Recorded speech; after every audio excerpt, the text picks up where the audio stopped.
Good evening. I am Sarah Lewis, the Director of Planning and Zoning for the City of Somerville, and I call this meeting of the Urban Design Commission to order. According to my computer, the time is now 6:03 p.m. and the date is January 26, 2021. Happy New Year to all. Pursuant to Governor Baker's March 12, 2020 order suspending certain provisions of the open meeting law, ELC 30A, Section 18, and the Governor's March 15, 2020 order imposing limitations on the number of people that may gather in one place, as well as Mayor Curtitone's declaration of emergency dated March 15, 2020. This meeting of the Urban Design Commission will be conducted via remote participation. Audio recording will be available on request after this meeting.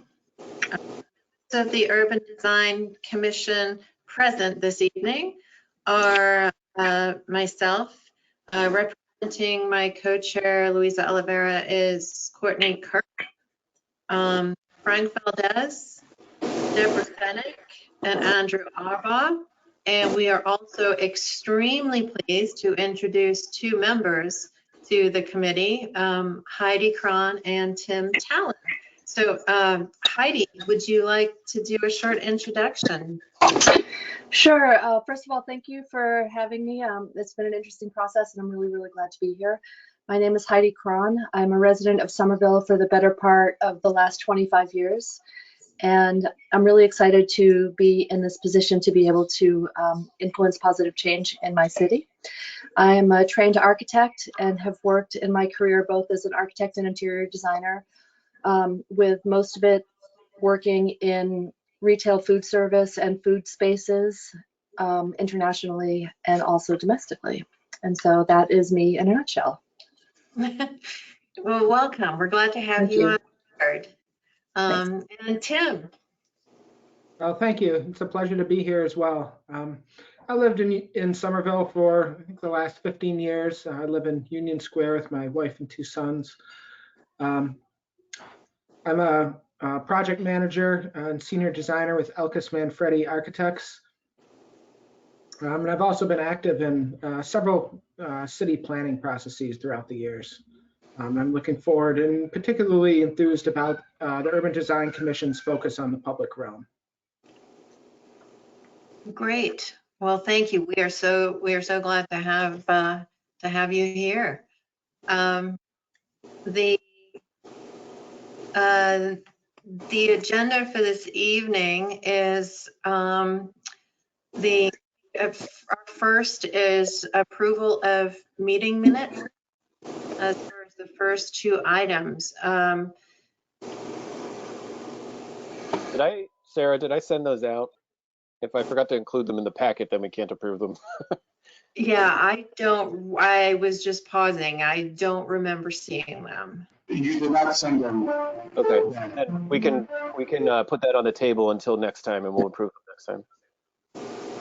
Okay, then I make a motion that we continue the general business of meeting minute approval until our next regularly scheduled meeting.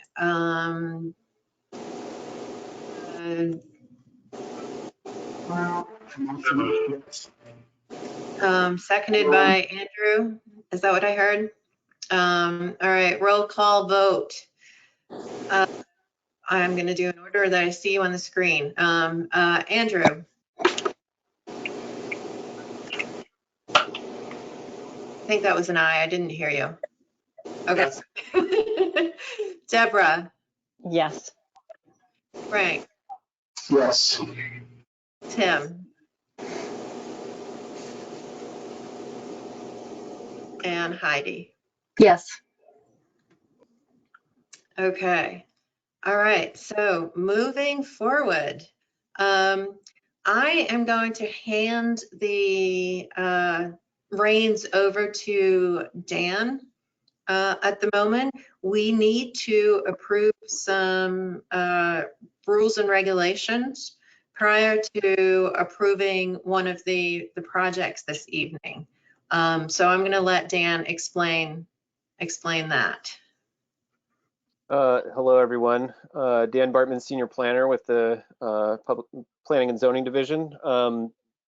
Two of these cases actually may need to be addressed through some amendments to the rules of the commission. 5 Middlesex Avenue at the bottom of the design review list for tonight is subject to an ex-Embley PUD, planned unit development, permitted in the Assembly Square zoning district under the old zoning ordinance. So the functionality of design review is required to be similar to what it was under the previous zoning ordinance. And then 67 Broadway is slight modifications to an existing building. And so we have included some proposed language for the commission to consider adopting that acknowledges that not every existing building may need to present 3 options to you like a brand new construction project would. So I'm going to swap screens to the rules of the board, of the commission, which I believe all of you can see. By the way, I can't see any of you any longer, so if I have a question, please verbally respond. The first potential edit is actually to rename the section called design review meetings to call them commission meetings, and that this text about the purpose of a meeting will be moved into a subsequent section. So not a big change there. And the reason we did that is that all of the following information is all about how a meeting is actually conducted. The purpose was really a sentence about how design review provides recommendations, and so that's where we moved that sentence into. So the purpose of design review is for peers in the professional design community to provide advice and recommendations to applicants. So that's where that ended up. We also acknowledge that frequently certain applications are continued to the next meeting. So we called out that we frequently do that in the types of motions that can be made. And then the crux of some of the changes are related to these 2 upcoming projects. So there's some changes under how a recommendation is made and then what the submittal requirements are for those types of projects. The first one, the first sentence here, recommendations for development subject to the current Somerville zoning ordinance, is the same way that you've been conducting design review and providing recommendations since last May, or whenever we first started these, April maybe. So that's the same text. You must identify the preferred schematic design option in your recommendation, identify if the applicable design guidelines are satisfied, and provide design guidance to remedy any outstanding design issues or concerns. So those are the 3 portions of a recommendation that are required by the Somerville zoning ordinance. And then you're allowed to make up the own rules of conduct for your board, of course. So we have a subsection there that says recommendations for development limited only to the modification of an existing principal or accessory building may include only design guidance to address any outstanding design issues or concerns. So it's essentially only the 3rd item, acknowledging that modifications to an existing building are probably not including a wholesale facade change, let alone 3 options for that facade change. One thing I'll call out is that wholesale development in the code, new construction, also includes substantial rehabilitation. So those things are beyond the scope of just simple modifications. So we are using some of the terminology from the zoning ordinance here with the term modification. And then the second Romanet is that recommendations for development subject to any previously approved PUD of the former ASMD zoning district, which is the old Assembly Square mixed use zoning district, must provide design guidance in reference to the applicable PUD design guidelines. Every single PUD that is approved, or that was approved under those old zoning ordinance, included the approval of specific design guidelines for that PUD or even the specific blocks that are permitted by the PUD. So for instance, if you were doing a design review for Assembly Row, each block of Assembly Row has its own design guidelines for that, each building proposal. I also included 2 reserve sections here related to civic space and thoroughfares. We have yet to review a civic space or a thoroughfare proposal. Those do require design review because they require site plan approval by the zoning ordinance, and we continue to work on the submittal requirements and the nature of a design review recommendation related to those 2 things. We do need to do this work sooner rather than later because the DLJ master plan was approved last Thursday, and in phase 1 they do have a civic space and a thoroughfare. So that's probably next up. And then under submittal requirements, we do some of the same edits to address these different types of design reviews. So we acknowledge in the first section that you empower the Director of Planning and Zoning, who is a co-chair, and the Director of Public Space and Urban Forestry, who is a co-chair, to establish additional submittal requirements on top of this, what might be recognized as the floor that is established in these rules. Applicants must submit the following materials for design review. And then there's buildings, civic spaces, and thoroughfares, just like above. All buildings must include a concise narrative describing how the proposed development fits within and contributes to the immediately surrounding built context, any environmental sustainability objectives, and if applicable, any approach to historic preservation. That doesn't change. And then development subject to the current Somerville zoning ordinance must provide the following: conceptual landscape plans and pedestrian perspectives for any public realm sidewalk improvements, frontage area landscaping, and publicly accessible on-site open space. That clause was created in conjunction with feedback from specifically Commissioner Arbaugh, and in collaboration with the Public Space and Urban Forestry Division. There was no previous submittal requirement for landscape plans, but we routinely had the commission asking for them to review them because they frequently are about the public realm or are publicly accessible areas on site. So we did finally include that in the submittal requirements. And then axonometric massing diagrams of 3 viable schematic massing concepts for any building in the high-rise district. This clause is edited from its previous version, primarily because the City Council also adopted the Affordable Housing Overlay District, which now allows 7-story buildings, which are not intended to provide 3 different massing objects. The actual goal of that is to maximize the build-out potential of those buildings to maximize the amount of affordable housing that they produce. So that was edited in kind. And then number 3, architectural elevations of 3 viable schematic design concepts for the building facades, with another clause that modifies that based on if it is a modification to an existing principal or accessory building, like previously mentioned, saying that they may submit only 1 design concept for the building facade. Because this rule was not yet adopted, the case on Broadway that is presenting tonight did make an effort to provide three options for review, but that could be looked at as onerous. So that is the language that we were asking you to consider including. And then illustrations and diagrams indicating the intended satisfaction of applicable design guidelines. That's any kind of additional graphic that may help the conversation. That didn't change. And then to facilitate the review of any project under a PUD from the former zoning ordinance, development subject to any previously approved PUD of the former ASMD zoning district must provide a site plan, conceptual landscape plans, axonometric massing diagrams, architectural elevations, pedestrian perspectives illustrating the design decision making, which brings that back in line with what we used to do,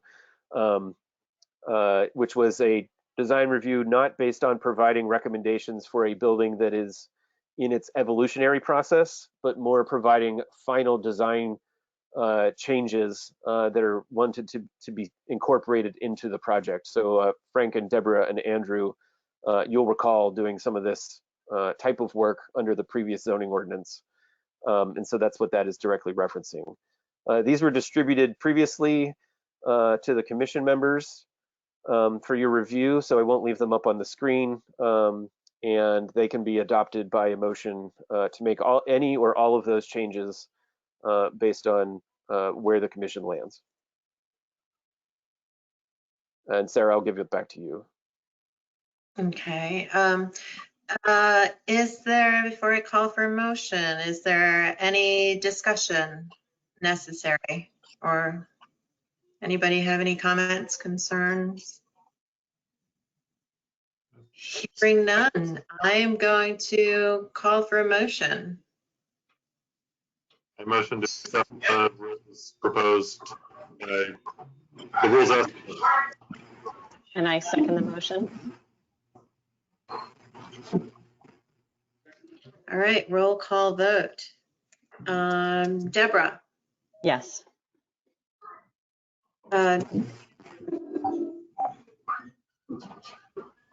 Frank,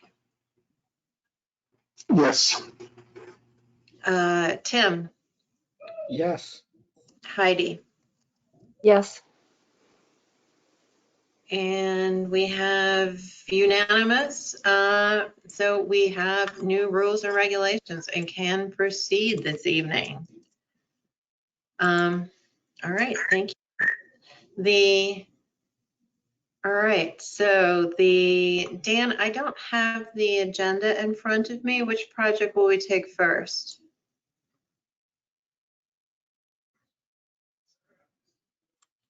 Did that show up? Yes, thank you. I would say either of the first two. The first one is a design review under the existing Somerville zoning the first two are reviews under the existing Somerville zoning ordinance. The one on Broadway is probably the simplest. Then how about we start there? All right, so the applicant for 67 Broadway, is there a presentation? I need to know who that applicant is. We have a hand being raised, Ann Vigorito. I will unmute Ann and Bruce. Ann, can you hear me? I can hear you. Good evening, everyone. Ann Vigorito. I'm an attorney at 424 Broadway, Somerville. And I'm joined by Bruce Hampton, the architect. I'm going to be very brief because I think you're going to want to hear from Bruce. This is a project at 67 Broadway. Currently, Revolutionary Clinics is there for medical marijuana in their main building. They are proposing, they need a special permit as well as site plan approval for the adult use marijuana that will be in presently the garage area. I believe you all have the plans in front of you. I should have asked first. I hope everyone has them.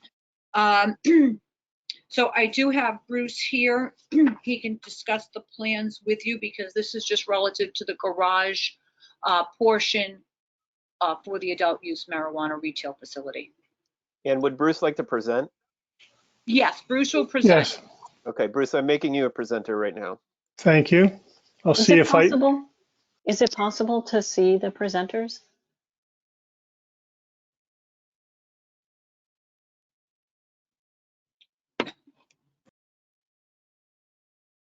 Yeah, Bruce, if you do have a camera, the commission likes to see the presenter speaking at the same time that the screen might be shared, if possible. There you go. Okay, we can see you.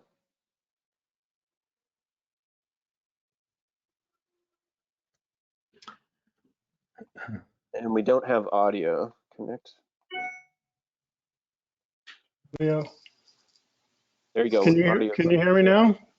Okay, now I just need to get to the presentation, which comes from a different direction here. Sorry, it's not loaded up because I had it loaded up previously. Hold on a second. Let's see if we can do it this way.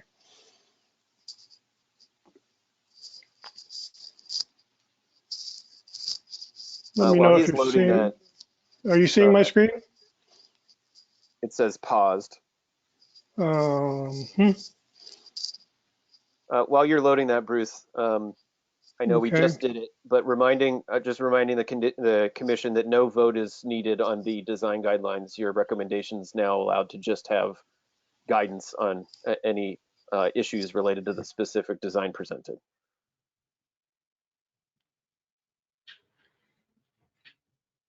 My apologies, everyone. I am getting there. This is a bit of a cumbersome interface here, but we'll be there in a moment.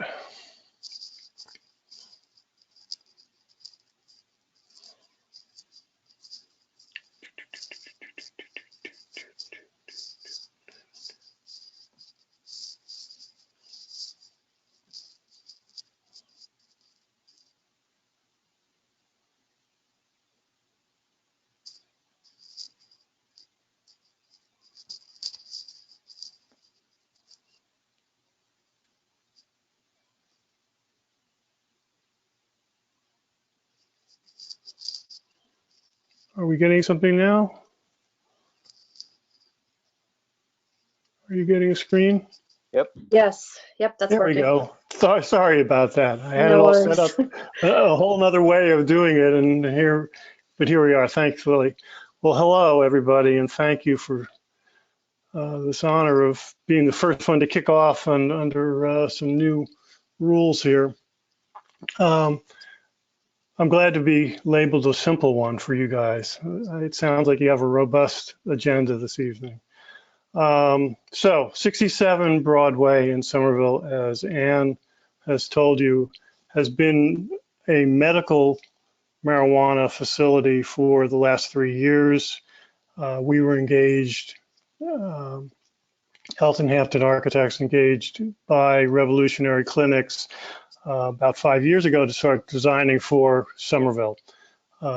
This is a picture of the medical marijuana facility as it is today.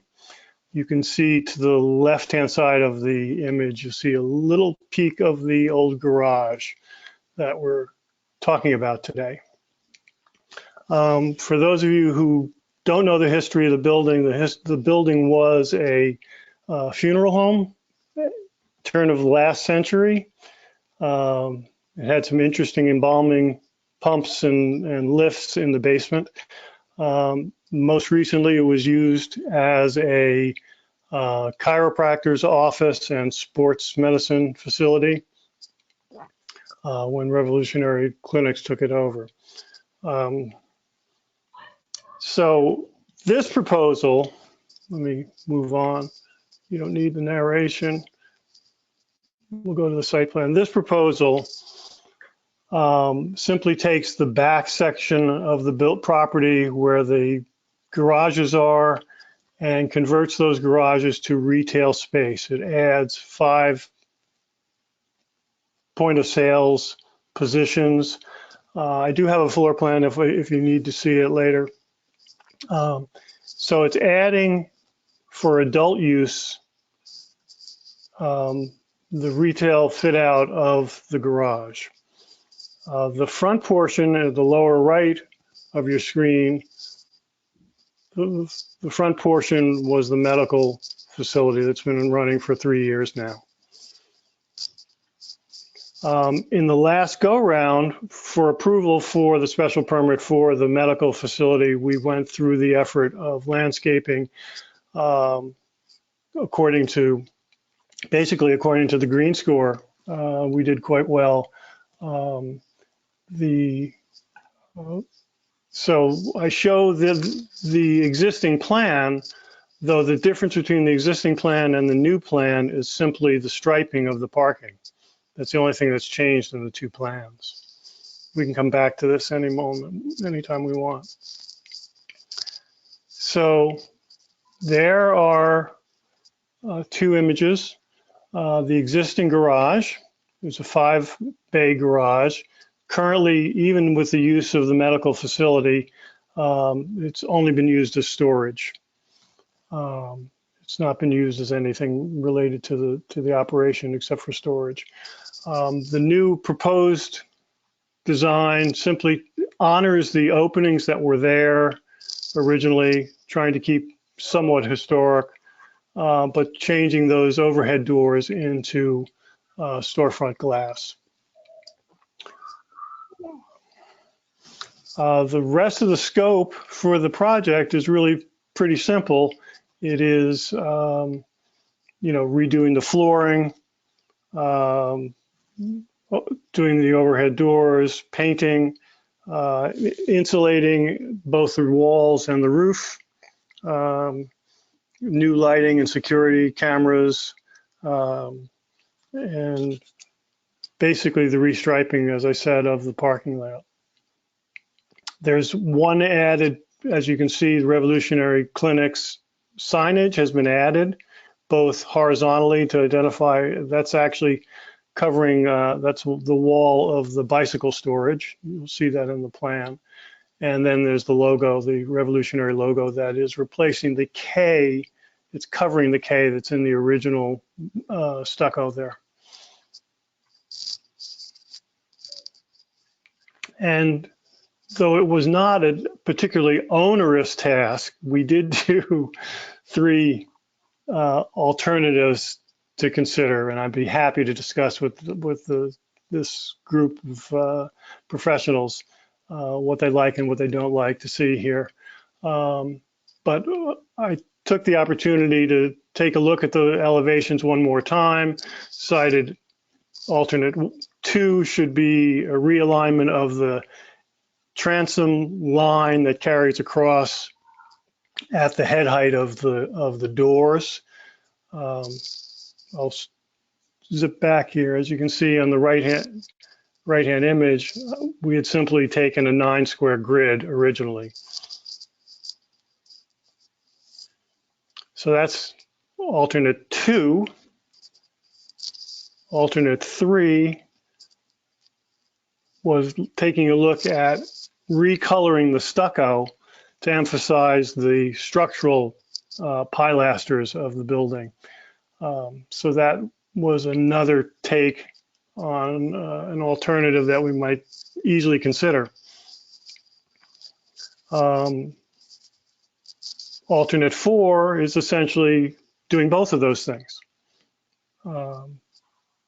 Moving the transoms up to align with the top of the door and coloring the pilasters to pick up that blue that's people seem to enjoy the color in the neighborhood.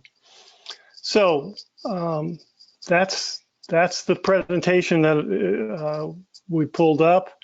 We can look at the floor plan if you'd like. We can go back and look at the elevations. I've got some pictures as well of some of the other facilities that we've done for Revolutionary. So with that, I hand it back to the group.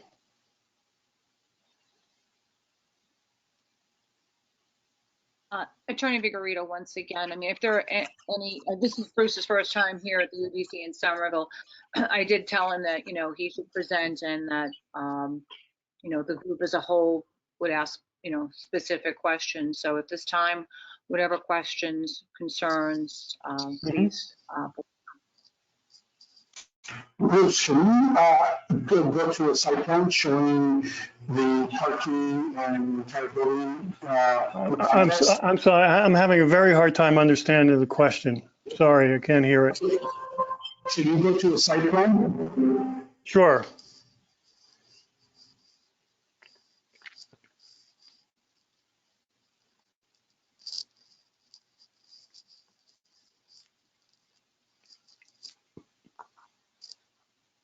Can you see it okay?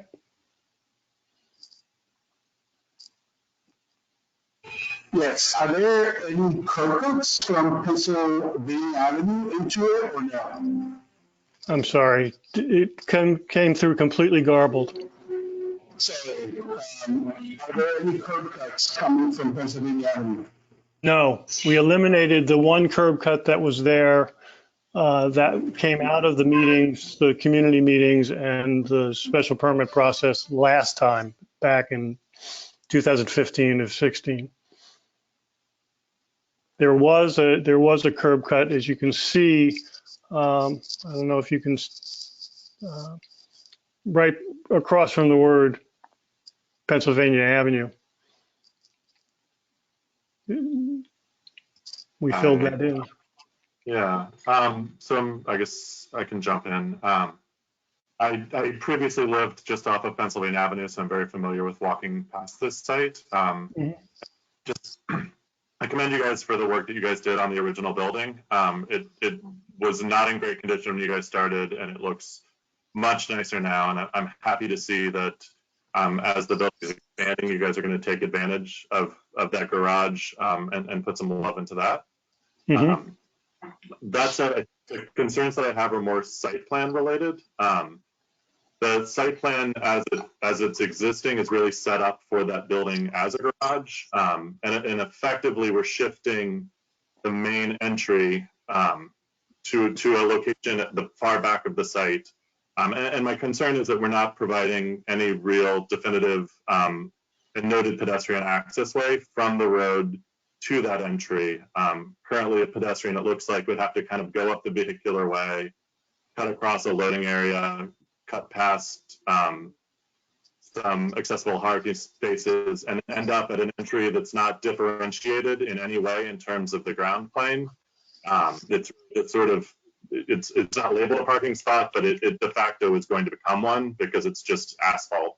You know, there's nothing showing it otherwise. And that, to me, I feel like if that is truly the major entry, there needs to be a little bit of work on the site plan to acknowledge that.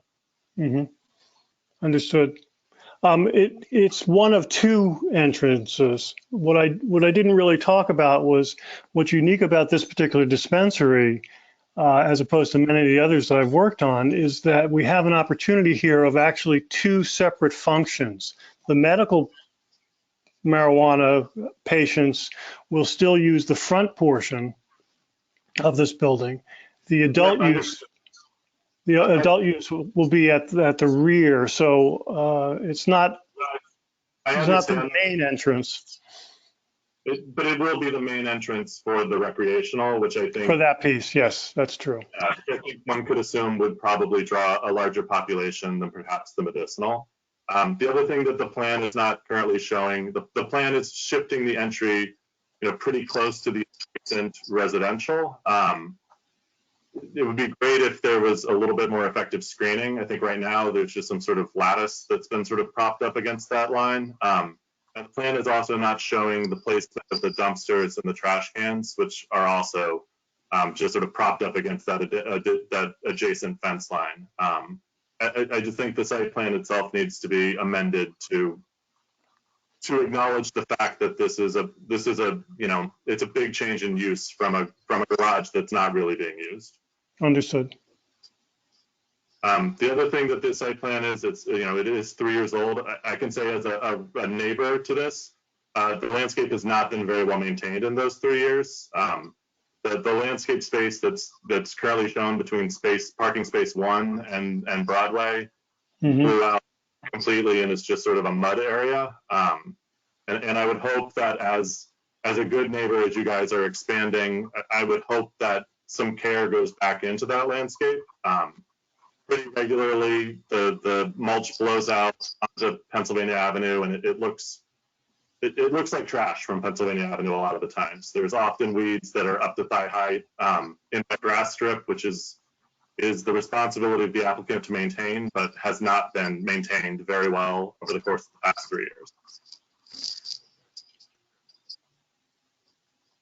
We will certainly report that back, make sure that gets taken care of. Thank you.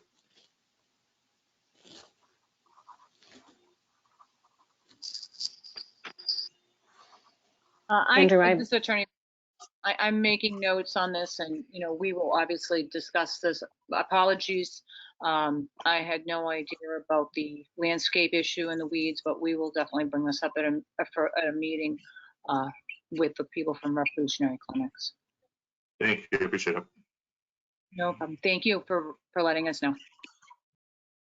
Yeah, Andrew, I agree with your comments. I feel like this is the whole facility feels sort of vulnerable, like a car can drive through, and I don't know whether the car stops or adequate protection for a space that's going to be occupied.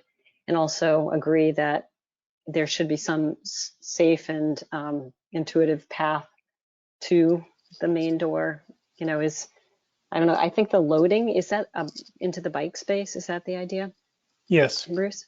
Yeah. yes. Yeah, so I don't know if the entry and the bike thing can be somehow reworked, and that's the main entry for everything, you know, and it's a little more gracious. I don't know, that's flipping the plans. but to Understood. Peter's point, Understood. And I certainly have thought about it because it would be lovely to have the entry closer together with the other entry, but it functionally makes it difficult to keep the vault in a secure location and keep the flow running through efficiently so people don't double over each other. well, then I think something needs to be done at the entry area, you know, I agree. to strengthen Okay. that and protect it also. Yeah, this is Heidi. I agree with that as well. And my question is sort of jumping off of this is to the facade. I understand that you're trying to sort of celebrate the openings that were there for the garage.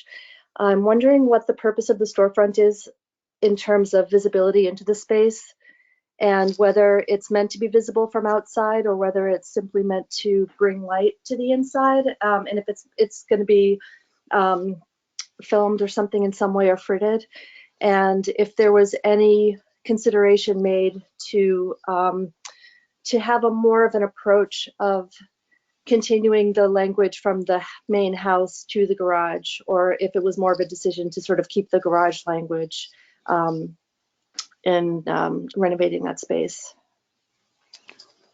If I may, for a moment, add some information to background. So there are specific requirements in the zoning about storefronts that come from, for the adult use, the Cannabis Control Commission does not allow visible storefronts into sales spaces.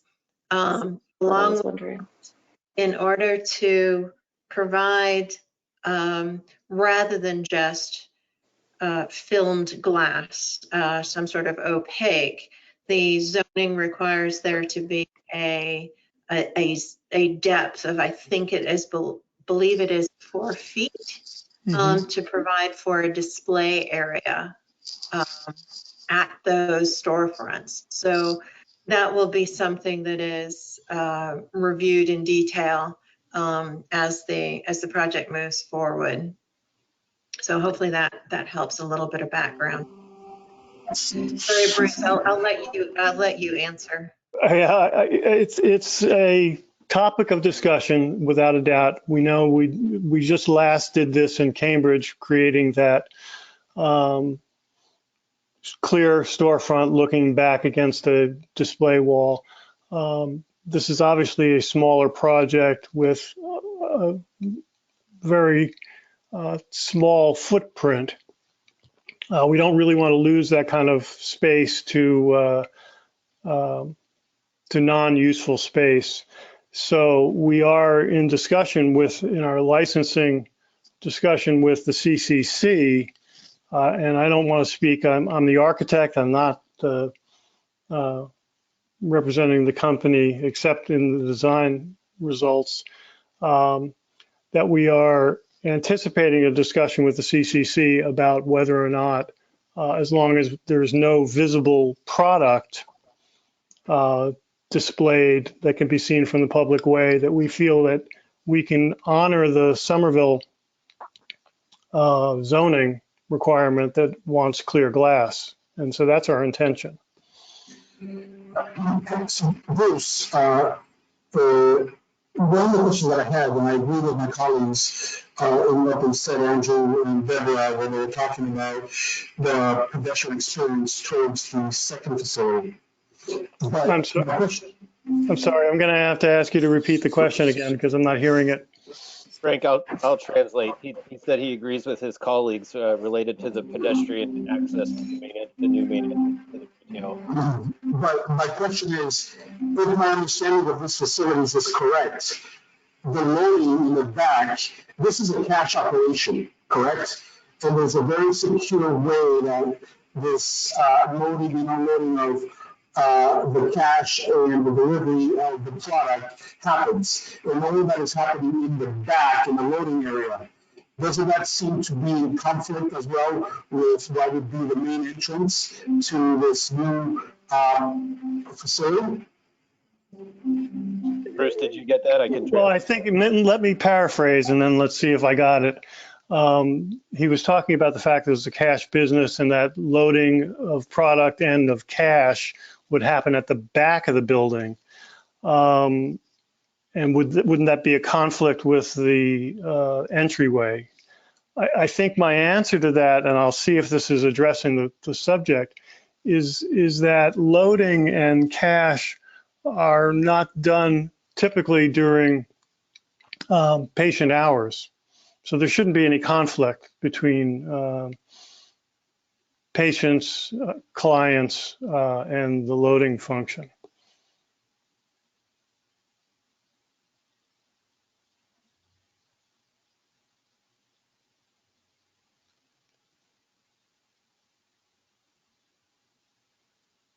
I agree with many of the comments as well, in particular, the space around the entry door and the access to the entry for pedestrians.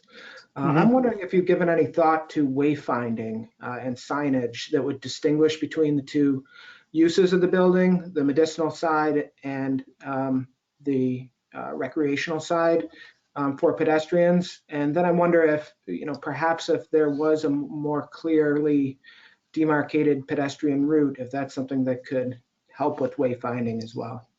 I absolutely agree, and it is on our agenda to work out some wayfaring signage, especially for the purpose of identifying where people need to be going, because it won't be quite as clear. There'll be more than one door to this facility now.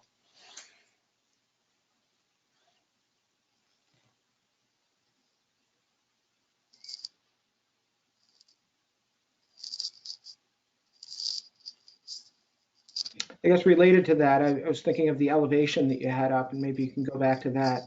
There Sure. was the logo to the right side of the garage, and I think that'll be very visible from the parking area, but not visible from the street. So I wonder if they're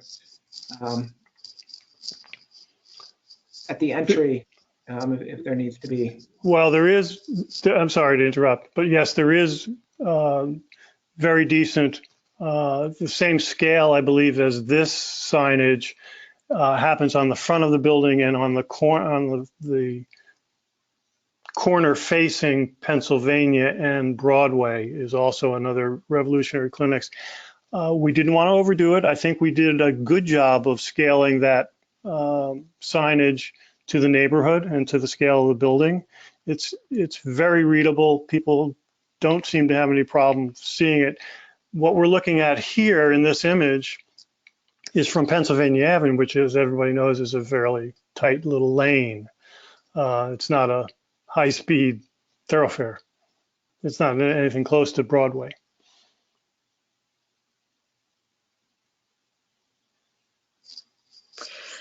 Given the prominence of that central location where that kind of archway is with your logo on it, was there any consideration in having the entrance be in that bay instead of having it on the end there? I wonder if I'm reading the code, if I'm reading the zoning code correctly, that there needs to be that 4-foot setback. I'm wondering if there was any consideration to that, and then having the corridor. I'm assuming that you have like a security corridor going in where IDs need to be checked before you actually enter into the retail floor. If there was any consideration in having that corridor kind of run into from that bay and then turn left into the space. I got it. Interesting idea. It seems just a little more intuitive in terms of understanding where the entrance is. Understood. We can certainly take a look at that. It's intriguing. It definitely dedicates to a corridor a good 12 feet of that floor space, but it might be something we can consider. It's an interesting approach. Yeah, I'm assuming at some point when this goes to sort of a public hearing that there will be a concern about lines. Even Yes. though my understanding is that as there have been more and more public use dispensaries, that the lines don't, there aren't really lines anymore because Right. people go by appointment and such, but it might be appreciated to show that extended area just sort of for helping mitigate that concern. Yeah. Fortunately, in this particular design, this particular site, we do have the parking lot. So Yeah. rarely, even when this facility opened and there were mob scenes there, it never spilled out of the parking lot. That's great to know. That's a good thing, yeah. But we are very concerned with queuing and making sure that it never affects the neighbors. If I could make a recommendation about the parking lot striping, I think, if you're talking about paint, I think it could go a long way to help clarify the main entrance and the use of goring where pedestrians are supposed to go versus a car. Right. I think that would be a simple solution to some of the ideas that you're proposing. I think it will only enhance the experience and make it safer for everybody to find that entryway better.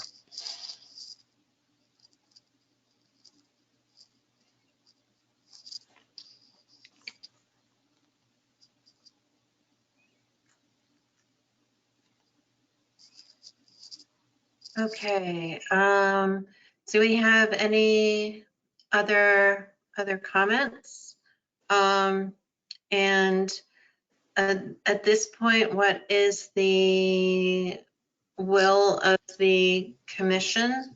I am interpreting that you would like to see a revised site plan before voting on this, but please correct me if I'm putting words in your mouth. Good I'd idea. like to see a plan. Yeah, definitely. I think they want to see a revised site plan. All right, then can I have a motion to continue this 67 Broadway project to our next meeting with a revised site plan? So moved? Second. All right, roll call vote. Deborah, Yes. Frank, Yes. Andrew, Yes. Tim, Yes. and Heidi. Yes. All right, so thank you, Anne, thank you, Bruce. We will see you at the next meeting with the revised site plan. Absolutely. Sarah, Thank you. Thank you very much. Thank you. Will that be February 9th? Sarah, will that be February 9th? Yes, 2 weeks from today. Okay. Thank you, Thank you Ann. very much. February 9th. Thank you. Thanks all. Thank you. Okay. Our next agenda item is the number, Summer Street, correct?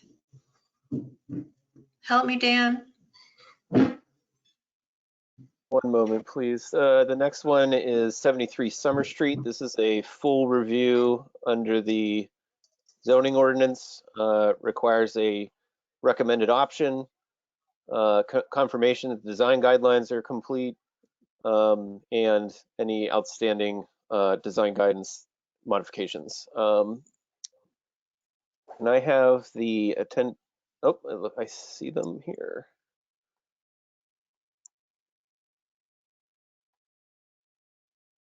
Nick, are you there? Yep. Who would like to present? So we've got a couple different folks, if that's okay. Yep. We have our architect and our landscape architect. Who would like to begin? I can go. Yep, okay, I'll make you presenter. Hey, Nick, it's D'Artagnan.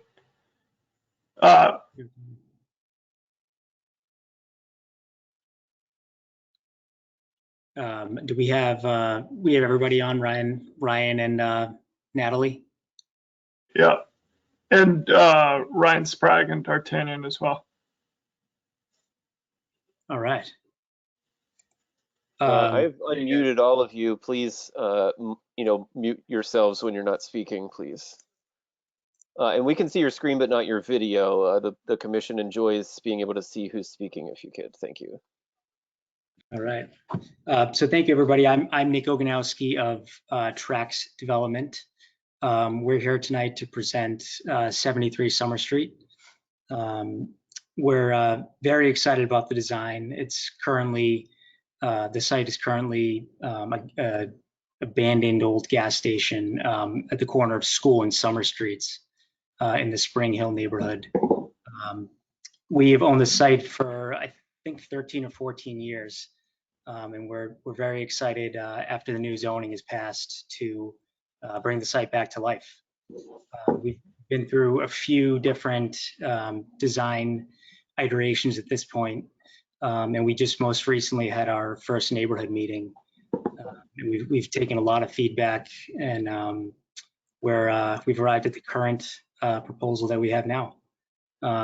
Like I said before, we have our architect Embark Studio with us, and our landscape architect, Verdant Landscape Architecture, that will help present tonight. But for now, I'll pass it off to Ryan Noon of Embark Studio.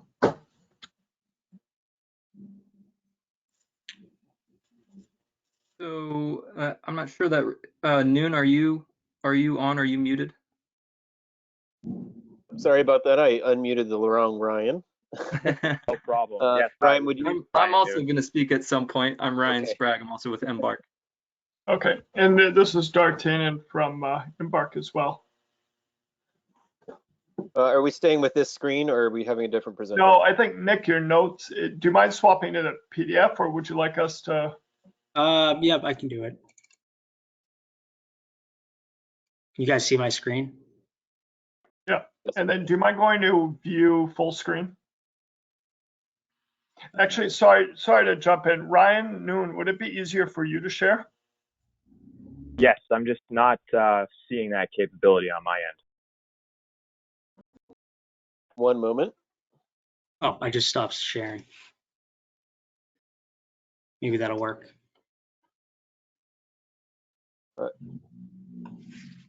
Yep, Ryan, we can see your screen now. Great.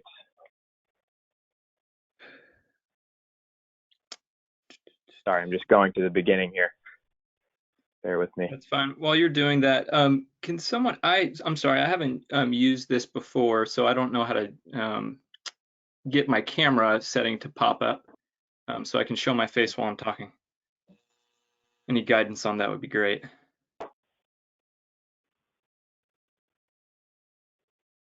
It looks like a little camera button below or beside the microphone. Yeah, I see the microphone. I don't see the camera button. So, well, if it's okay with you guys, I'll just go ahead and get started. And you can imagine what I look like as I speak. Noon, if you want to flip to just the first slide, we'll quickly go through and kind of orient you. I'm sure you are familiar with the site and sort of where it is, but just quickly. So red dot signifies the corner of School and Summer Street, just northwest of Union Square, kind of between Highland Ave and Somerville Ave, between the red and orange line, kind of equidistant to those transit systems. Next slide.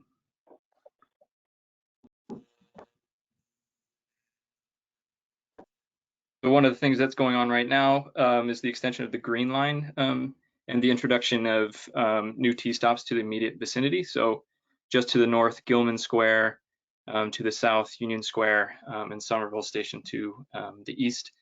And by virtue of our proximity to this new Gilman Square station, we're actually in a transit overlay district, which affects our parking requirement. To the south is this area of ongoing and intense development that's happening right now. that's inclusive of, a bunch of new residences and retail and commercial space and whatnot. So Union Square is already, this hub of activity. If you go to the next slide, Noon, I think this only reinforces that, we're in close proximity to these existing and newly proposed hubs of activity. So within a quarter mile of Gilman Square and Union Square. So next slide. And then zooming in on the site. So just to give you kind of a glimpse of, immediate context with relation to scale and materiality. So you look at the site looking east photo that's sort of showing these this row of two and a half story residences across the street, across School Street, mainly clapboard with pitched roofs. Then sort of rotating, going clockwise here, across Summer Street is, these 3-story buildings, both clapboard and brick. And then to the north and west, our immediate abutters are these, 2.5, 3-story brick buildings.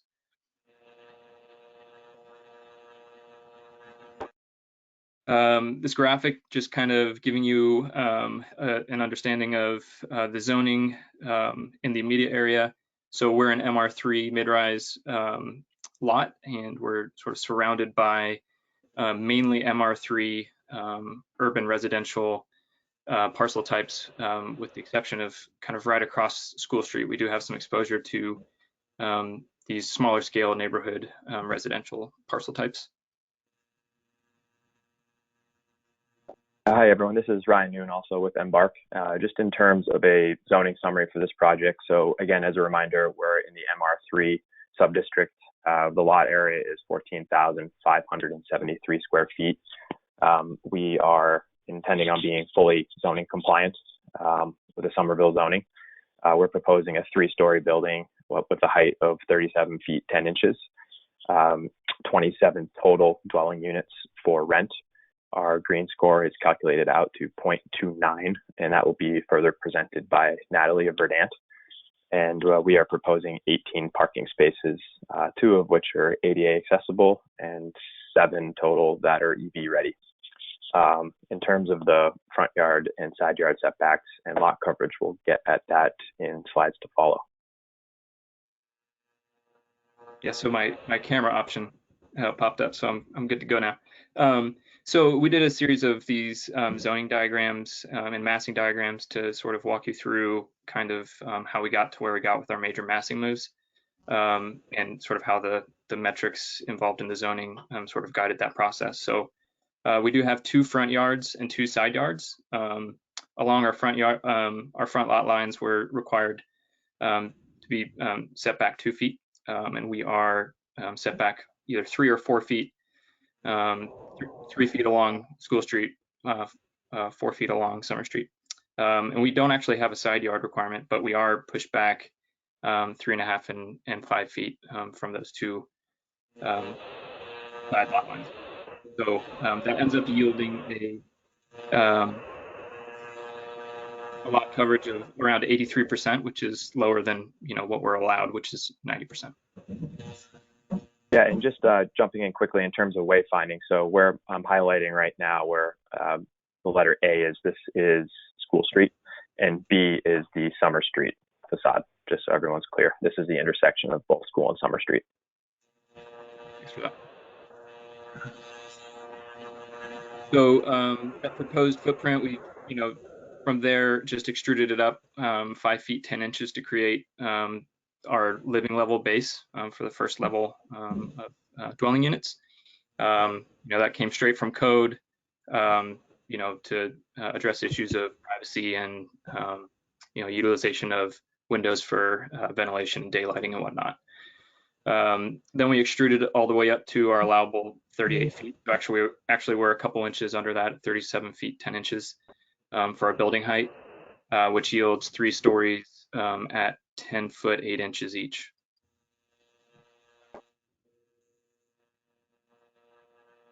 And then just kind of responding at grade to issues of vehicular circulation. So we located our entry, our vehicular entry, as far away from the intersection as possible off of the two-way Summer Street. So School Street is a one-way, and we wanted to locate the entry off of the two-way street. We also located the pedestrian entry sort of a little further inboard of that along Summer Street, and then chamfered at the corner of School and Summer Street to create, this visibility triangle for traffic. And then we sort of pushed back along School Street to create this neighborhood respite. And the reason we located it there was based on these build out requirements that we have that we're beholden to. Our primary build out is along our primary front lot line, and we're required to build out 80% of that, and only 65% along our secondary. So it just yielded the largest space for us to utilize and for the public to utilize. So in an effort to create some connectivity between that and our amenity courtyard, which is where we get most of our open space, we located that amenity courtyard back there as well. So we're at, I think it's 2,185 square feet. Oh, sorry. We're required 2,185 square feet. We're actually at 3,655. Slide. And then this is for a couple of our strategies, right? So we're required 3 strategies tonight. But for 2 out of the 3, we sort of utilized this idea of pulling contextual fabric from our immediate abutters onto our site and onto our project to as a strategy for breaking up our long facades. So that was one of the things that we're beholden to as well on the site, because we have facades that are longer than 100 feet. We needed to break those up somehow. So that was one of the strategies that we were sort of using, and one of the ways that we were thinking of doing that in some of our strategies. Okay, and I'm going to walk everyone through the floor plans. So on my screen here is the garage level plan, which is below grade. So as Ryan Sprague mentioned, we're accessing this parking garage on the far side of the site, furthest away from the Summer and School Street intersection by ramp. So we have a 20-foot wide drive aisle proposed that goes down to 18 parking spaces. I already mentioned that there's 2 ADA proposed parking spaces and 7 total spaces along this run here that are going to be EV capable for car charging. Also on the ground floor, or the lower level floor, is an amenity space for the residents of this building. So off of the parking, we have a lobby, our egress stair, and elevator. We also have a bike storage and repair station room, which can hold up to 56 bikes, which is just about a 2.0 ratio of bike storage to dwelling unit. And then on the right-hand side of the plan, at the corner of School Street and Summer Street, where you can see the chamfer in the building, we have a work-from-home hub of about 1,000 square feet, which will be an amenity to the residents of the building. And we've located this on the corner because, as you'll see in slides to follow, we're actually locating windows at the ground floor at sidewalk grade at this location to highlight the importance of this space.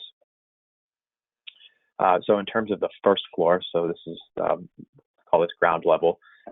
Just to orient everybody, School Street is on the right-hand side, Summer Street is on the bottom of the screen, and North is directly up.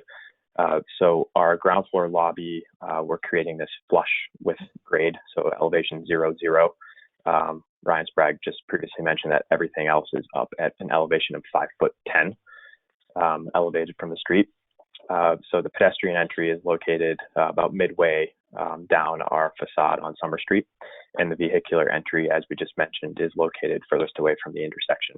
I should note that we're taking advantage of an existing curb cut. We're actually decreasing the size of it. It's about 30 feet. We're bringing it into 24 feet.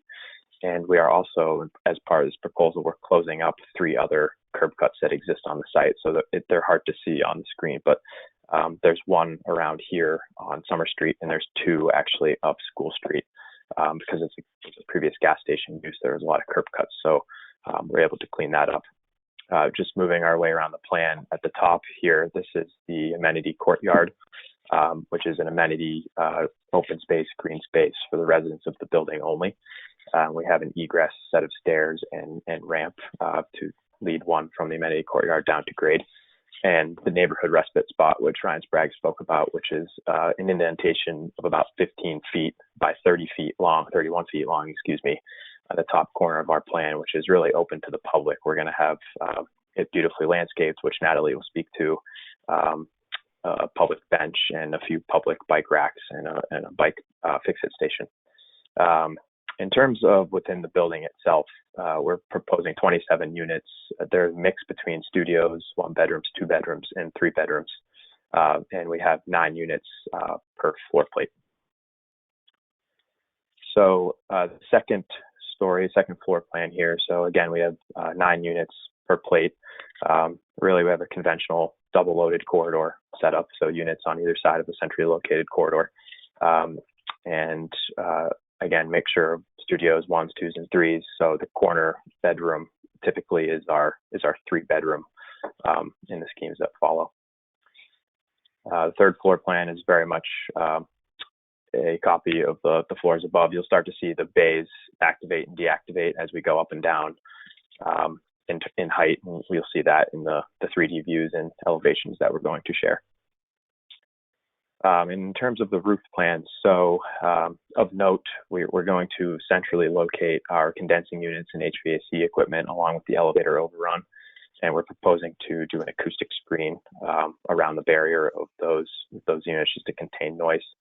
And the yellow region that you can see on the bottom on the southern part of the building is about 1,600 square feet of area that we're assigning as open for possible solar integration into this building. And the development team is, we're still exploring this with the development team, the viability of this as solar as an option for this site. But this is prime real estate for solar panels should we make that decision.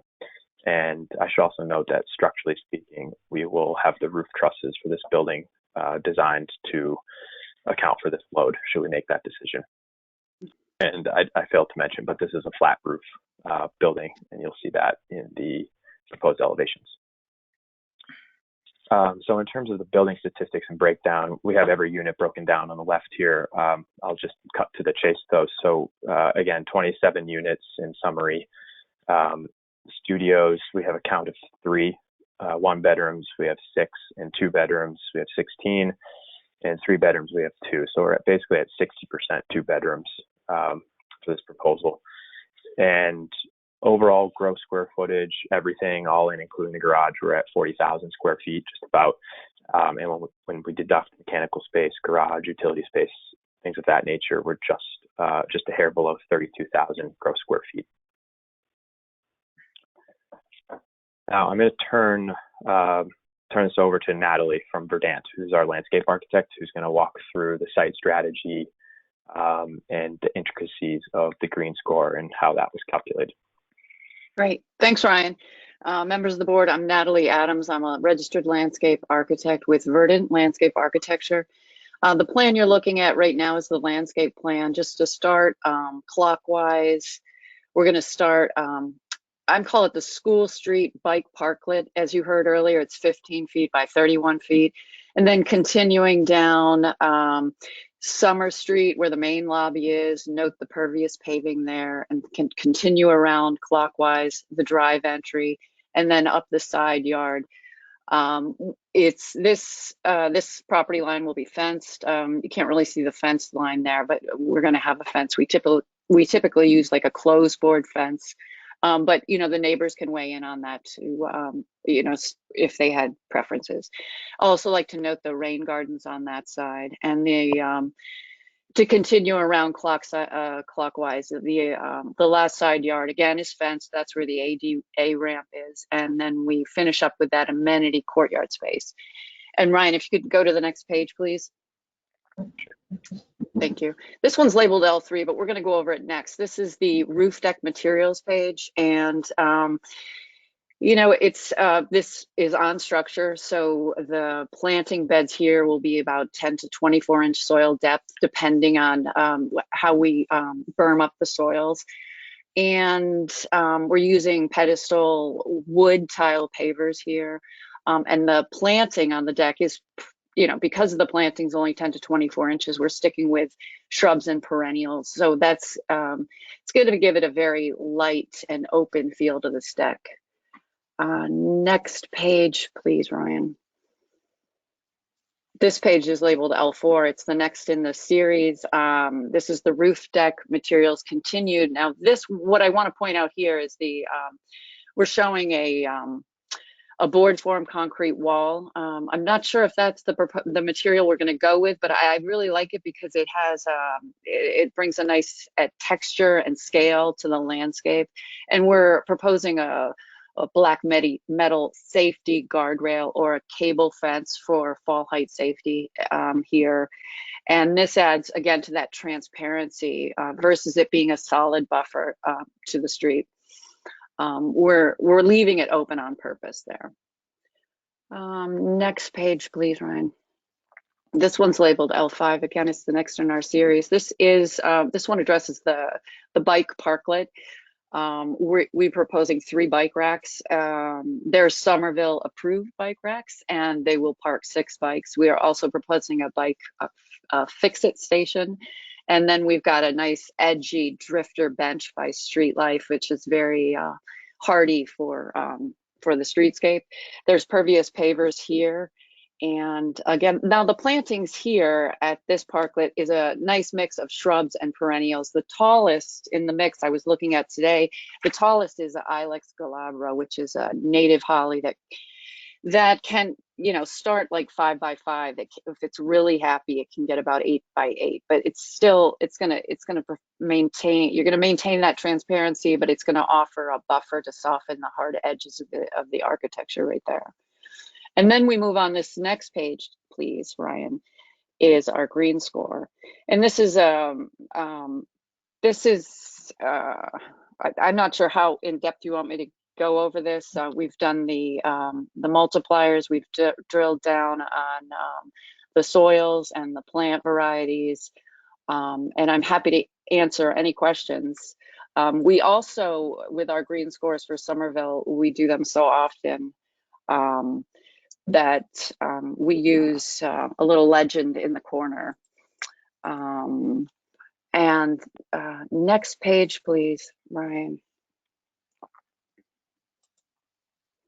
Great. Now this is our planting plan here, and I'm happy to answer any questions about plant varieties or anything of the sort. And that concludes my presentation. Thank you.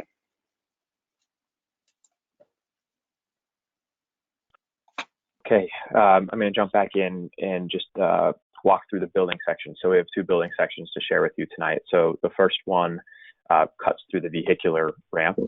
And just of note, we've also indicated a blue line, which is the anticipated seasonal high groundwater. So we're working with a geotechnical engineer, and we acknowledge that there is a high water table on this site, and that is actually part of the reason why we've elected to bring the first floor elevation up to that 5'10". So 5'10" above our average grade, which is basically our lobby, is basically the sweet spot in still maintaining a 3-story building plus a basement rather than a 4-story building. So that's a little bit more of a backstory of where that 5'10" has come from. So anyway, in terms of how the vertical datums work for this building, so our parking level is 6'2" below our lobby level, and this number's not on here, but 7'8" below the sidewalk where we're coming in. So the ramp itself is going to be 16 degrees, 16% slope to get from grade at the sidewalk down to our parking. And again, we're proposing a 3-story building. The overall height is 37 feet 10 inches, and our residential floor to floors are 8'10" each once we get to the residential level. The next section is really showcasing this amenity space, which again is amenity for the residents of the building. So as per ADA, we're going to have the amenity deck completely flush with the first floor residential plan. As you can see, it's raised that 5'10". We have a 42-inch metal guardrail, which will be transparent in nature, as Natalie just just spoke about. And below that, you can see this neighborhood respite. It's not mentioned on this plan, but it's 15 feet off the property line and 31 feet deep. And again, in this view, you can see the underground parking, which were proposed. So this cuts through basically the full width of the proposed parking, which is nearly 100 feet wide. And again, you can see that seasonal high groundwater table, which is essentially 2 feet below our proposed lobby elevation.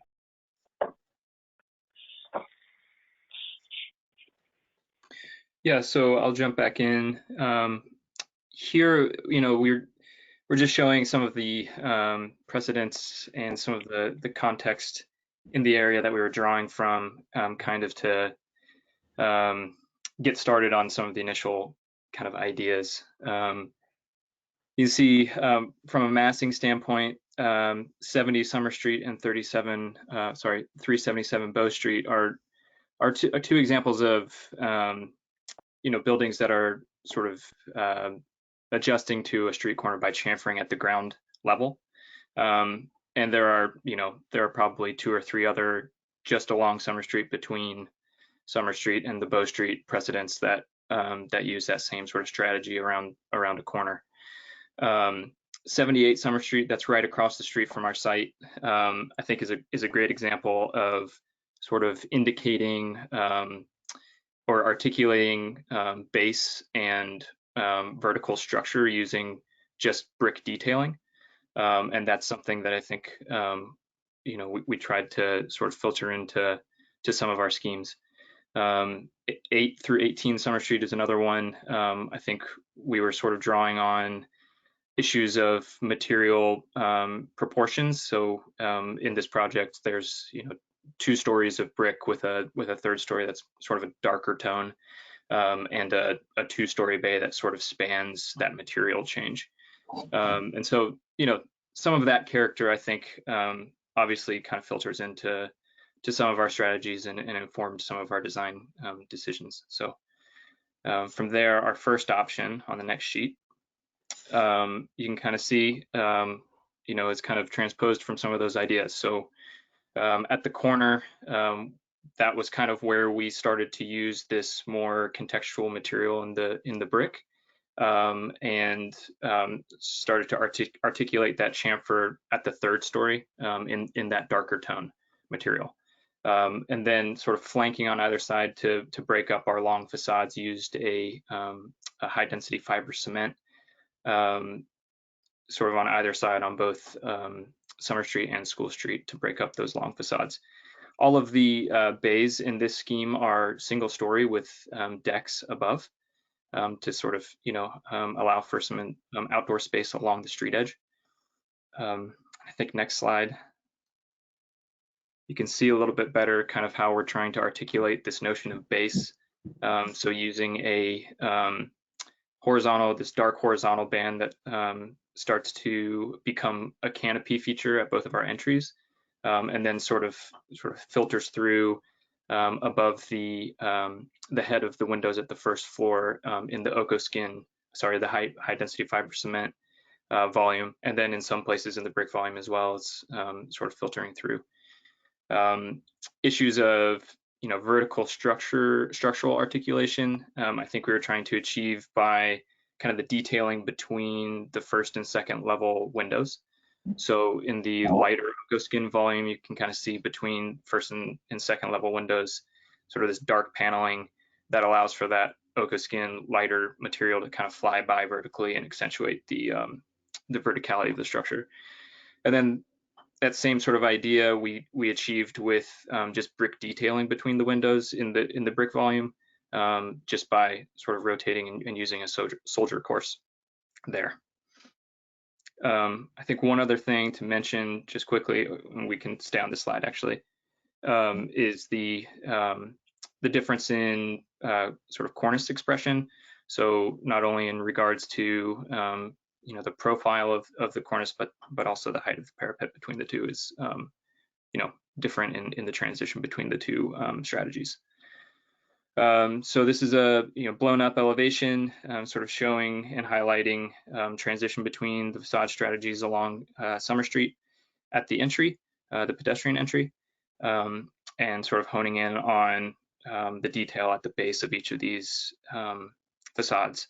So the Oco skin is allowed to kind of run underneath the first story windows and kind of sits on top of these precast panels and sill that extend down to grade.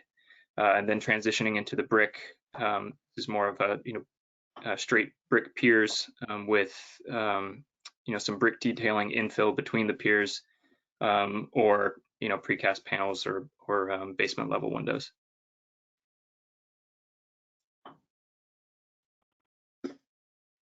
Our second option more closely adheres to a lot of the massing diagrams that we spoke about earlier.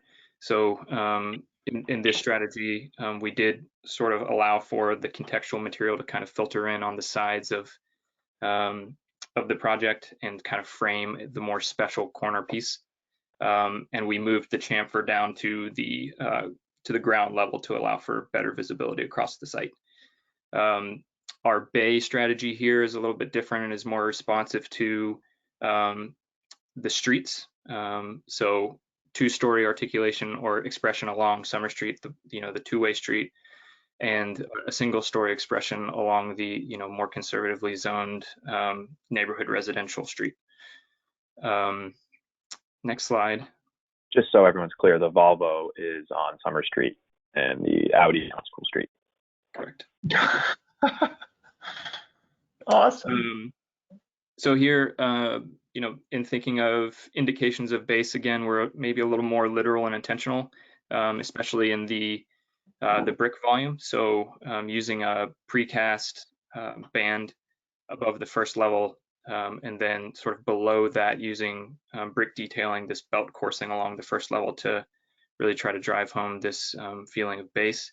And then as you transition to the more modern corner piece, as I'll refer to it, it's just a literal change from a precast pier to a high density fiber cement panel at the second and third levels. For vertical structural articulation, I think really similar to the last option, just using brick detailing between first, second, and third level windows to try to highlight and accentuate the verticality of the structure. And I think the only other thing to show or to talk about is, I think that this version is a little more successful in the way that we use windows to sort of distinguish between the two volumes. So not only in the window type, but the varied head and sill heights as well. So here, the base detailing is again, this belt coursing for the brick piers, the first level, that then they sort of terminate at the sill level of the first level of the first floor, and transition to these precast panels that then extend down to grade. And then on the more modern facade, brick piers that extend all the way to grade and then have kind of an iron spot brick infill with a precast sill at the windows.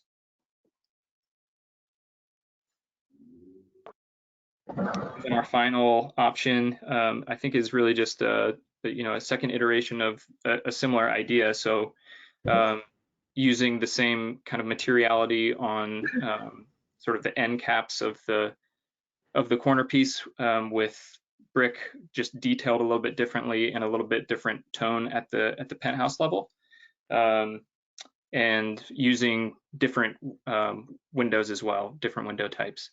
The bays, as you'll notice, are sort of specific to the material volumes this time, as opposed to any specific street.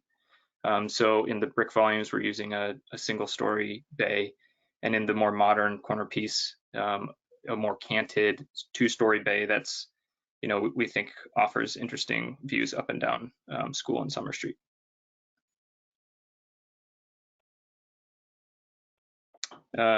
I think too, in this strategy, at the penthouse level, the vertical, so the structural articulation, I think is a little more legible, just with sort of the pushing in and out and the change in materiality between window openings and window groupings, I think is pretty successful. Next slide. Same idea. I think the only thing that bears mentioning is maybe, that we're providing for these Juliet balconies along School Street, just as a way to sort of reinforce the ability for people to kind of occupy outdoor space.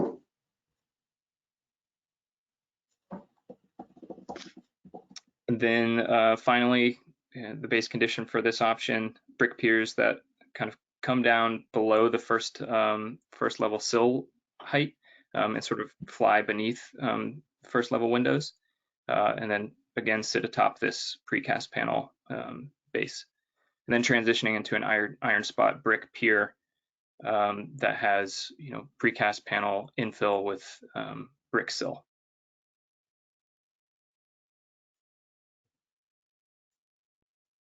Okay, so Ryan Sprague just presented primarily the Summer Street and School Street facade design options and 3D options. So I'll bring us through the remaining facades just in terms of materiality and our general design approach. So this is the north facade elevation. So just using the key map over here, it's pointing down.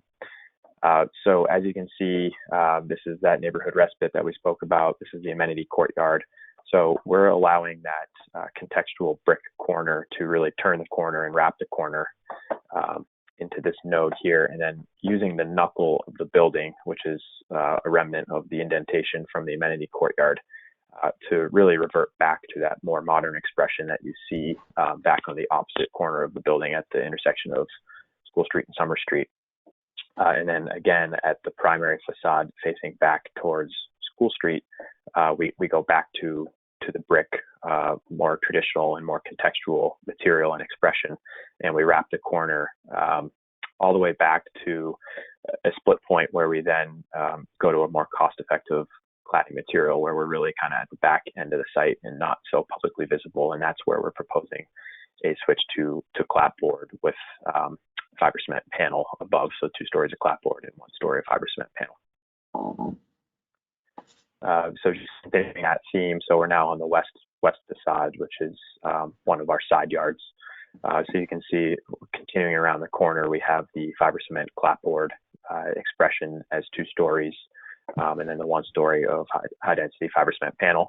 And then at the split point, this is done intentionally at the mass where we have our vehicular ramp going down in the background, and this kind of floating brick mass above to create the head height for the cars going down. So that's where we pick back up with the brick material, which then wraps the corner back to Summer Street, which you've seen. Just of note, we submitted an arborist plan with some of our narratives, and we are needing to mitigate roughly 11-inch caliper trees when we take all the vegetation that's down on the site.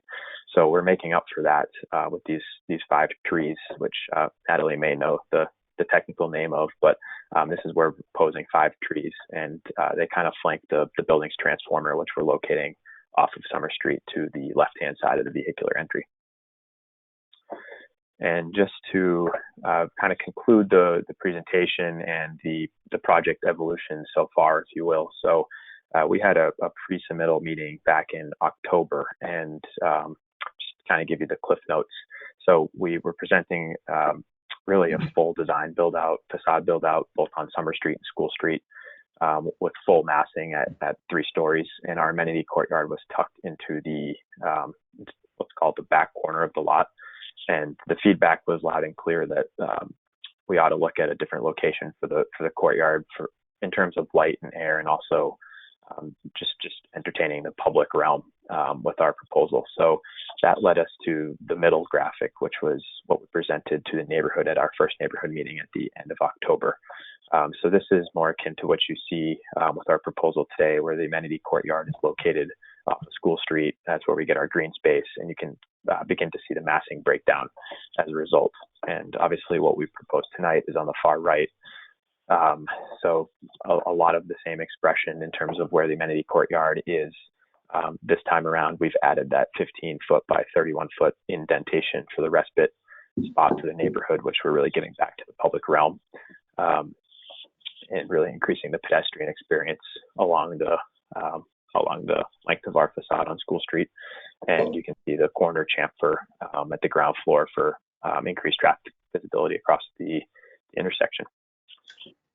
So that is our presentation for this evening.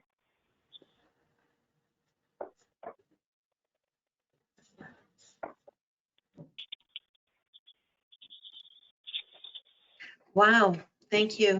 I just want to make one little statement that is going to sound a little odd, but thank you for drawing all four sides of the building.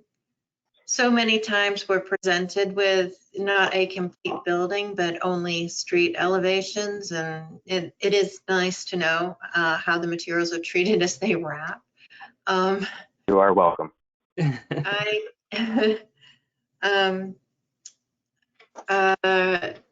So do we have any comment, discussion from the board at this point? Questions, suggestions?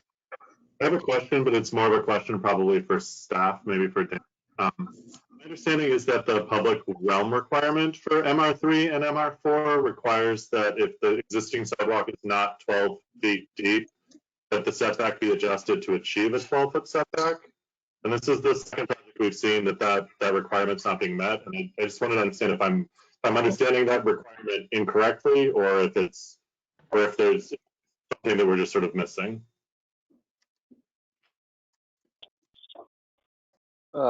This is Dan Bartman, Senior Planner. That is true. It's at the end of every district has a sidewalk requirement.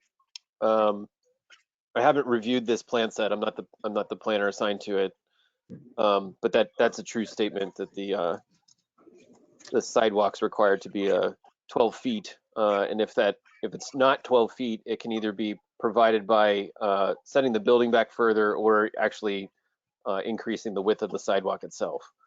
That's something we should look at then, because it looks like on Summer Street, the building, if I'm looking at the dimensions correctly, is about 10.5 feet back from the curb. The 7-6 sidewalk and then a 3-foot landscape. Yeah, I think we'll check on our end. Yeah, absolutely. We'll check.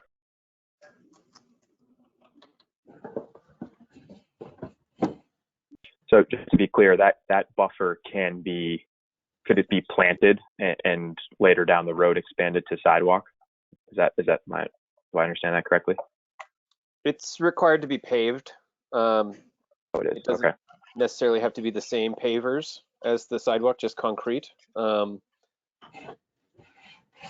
again, I'd point out that some people are achieving this by expanding the sidewalk in the right of way if there's availability to do that, and some people are choosing to set their building back increased distance to accommodate whatever extra footage they might need.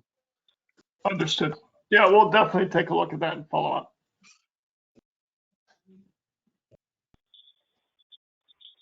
I have a couple more questions. I can get out of there and then let the architects go for the building. I guess again, sort of another question, maybe for PSUP too. Right now, it looks like on the green score, the digit trees are being counted as large trees. Some clarification on if that is correct or not would be great. I think the materials that are being proposed, the cable rail looks nice. The treatment of concrete looks nice. I think it would be good to understand. Currently, it looks like there's no gate being provided, or no means of sort of anyone could walk up the ramp and go into the amenity space. And I don't know if that's the case or not, but if there is a gate being, provided, the grading is pretty tight in that zone, so it would be good to kind of understand how that's going to work. Similarly, I think right now it's probably just a coordination issue, but it would be nice if the ramp were brought into alignment with the edge of that building on the north facade. And if the green score allows it, I think providing a little bit more hardscape space in that amenity courtyard would be advantageous for the residents as well. I appreciate all the planting, but it does look a little tight, especially in that circle of chairs. Sure, this is Natalie. Thanks for your comments, Andrew. We'll address them. Good. Thank you. Just to answer Andrew's question about the green score, the Public Space and Urban Forestry Department does have a list of trees that meet the requirement for large versus small. I don't recall any fastigiate trees being on the large list. Yeah, yeah, it's Natalie. The fastigiate seem to be somewhere in the middle. You know, this one particular gets 50 feet tall, but to me, it's not a large tree. So we would appreciate any kind of direction on how to apply that. And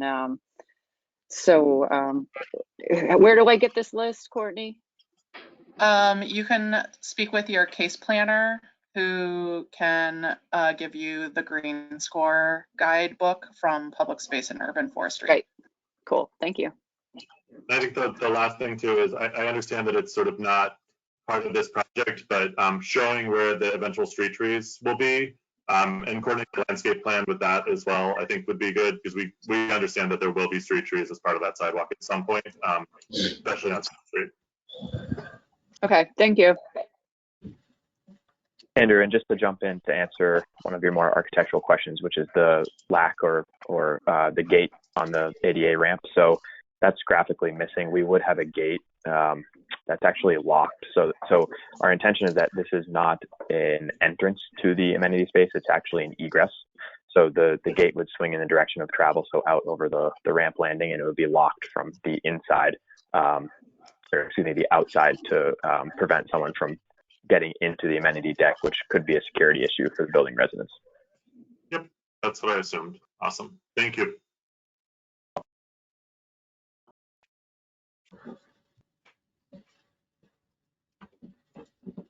Thank you, Andrew.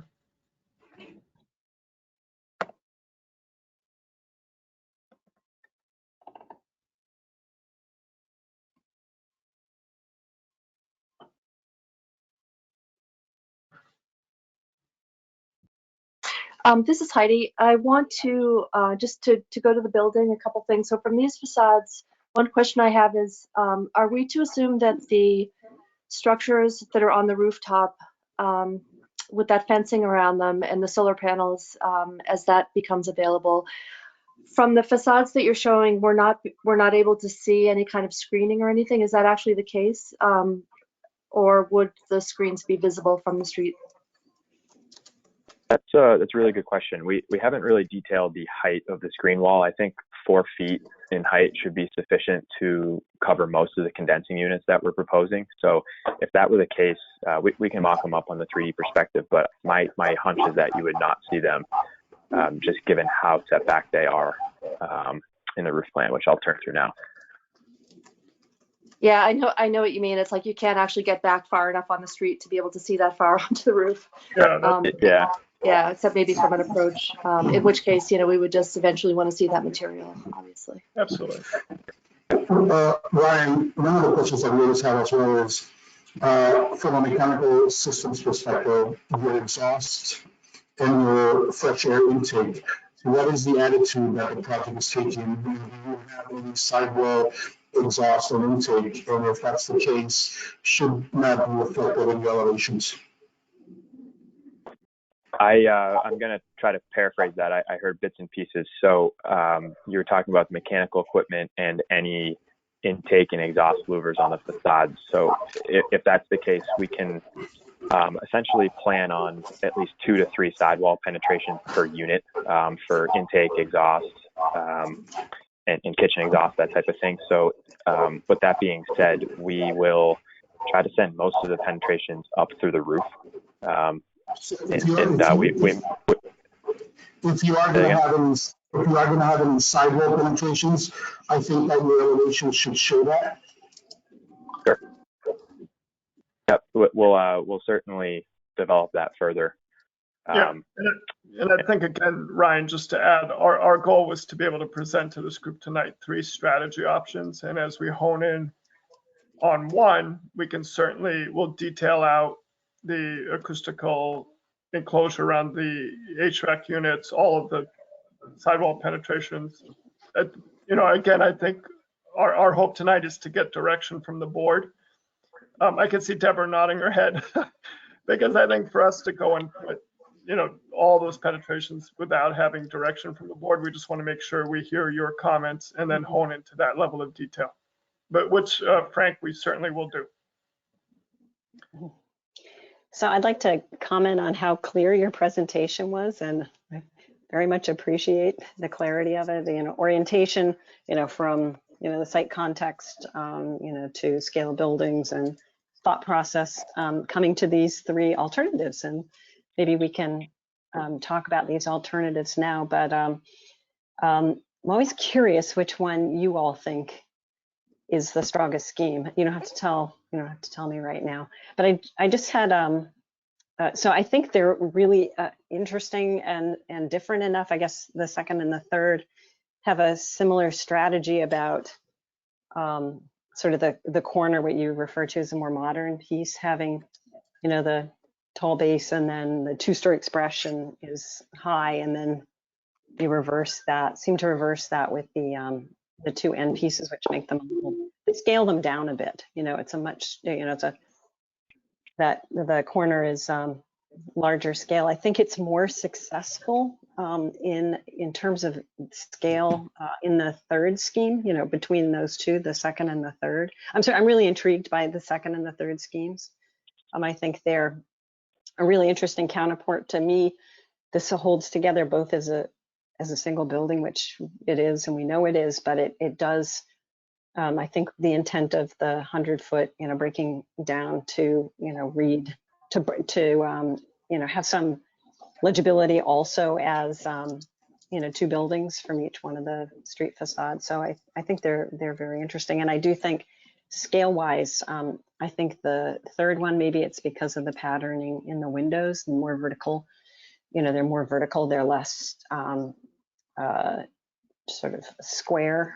They're sort of agnostic about orientation, whereas this has that vertical read, which I think gives it a more successful scale.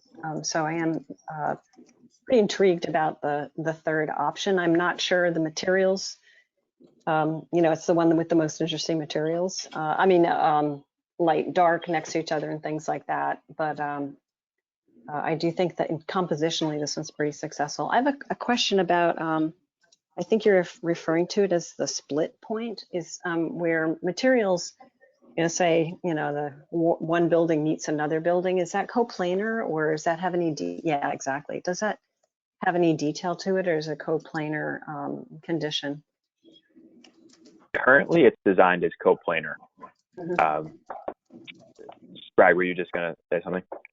No, but you're right. Okay, yeah. So currently it's designed as coplanar. I think something we were going back and forth on internally was, do we introduce sort of I'll call it like a vertical slot reveal between buildings and textures, or actually can we achieve an intricate detail coplanar? So we've landed on coplanar, but that's not to say that we didn't think of other strategies. I love that. I love that direction, because I'm with Deborah. I feel like option 3 is the most interesting and intriguing to me as well, for the reasons that she said. Just to add that I like that you're playing with materials not only vertically but also horizontally, especially on the brick portion, to give that third floor kind of a separation, and it lifts it up a little bit. And I agree that it might be interesting to explore what is happening at the break between the materials, especially as you're showing these cornices kind of coming around, and they're going to need somewhere to die into. And the other thing I really like about this is that I feel like it gives your eye a lot of places to go.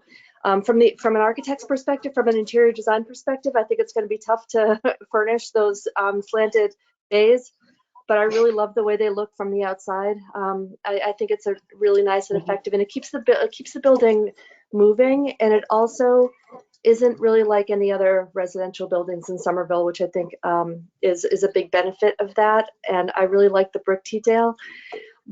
Just 2 comments I would make. One is a very detailed comment, but I wonder if there's a way to play with the parapet in a way that makes one part of the building look taller than the other part of the building, just to maybe the lighter materials kind of rise up past the darker materials, and then again that cornice like has a place to die into. That there might just be an interesting way of kind of articulating. Yeah, I think it maybe is a little bit taller, actually. It is slightly, but yeah, I think It it is. could be accentuated a bit more. Yeah. Yeah, it'll Ryan, look. we could exaggerate the height a little bit there, especially because the building height is really to the structure. Okay, yeah, that makes Right. sense. That may also work hand in hand with any potential view of roof screening, which would mitigate that as well. Yeah, absolutely. Oh yeah, I see. Yeah. And the other question I have is, have you looked at introducing wood as one of the materials for this building at all? It's one thing that I feel like we've missed a little bit is how do we celebrate the wood structures in Somerville as well? I mean, I think this brick, the brick and the darker kind of steel or whatever material that is referencing is very effective. And the other side of the building, I feel like could use a little bit of warmth, and maybe those insets around the windows could be wood, or there could be wood introduced in some way. Have you guys looked at that? Yeah, exactly. I think part of that warmth we're showing on the, and sorry, I'm just trying to find my camera. This is so foreign to me compared to Zoom. But exactly, I think to your comment, the inset there, we went through several tones on bringing a little bit of that natural material, and we certainly have done that on other projects we've done for us, where we think it's just a really nice way to bring a little bit of residential texture scale to a building like this. Yeah, And so, sure. The fins or the suggested detailing on that inset white corner section could certainly take on a wood characteristic. I think it would be a nice reference back to the neighborhood. Absolutely. Yeah. And I'm really glad that you've I agree. included some kind of loft windows, or what are those 4/2s, just to kind of break up the facade again, and again, like kind of reference the neighborhood and the sort of more industrial side of Somerville. I like that a lot. Thank you. Thank you. Yeah.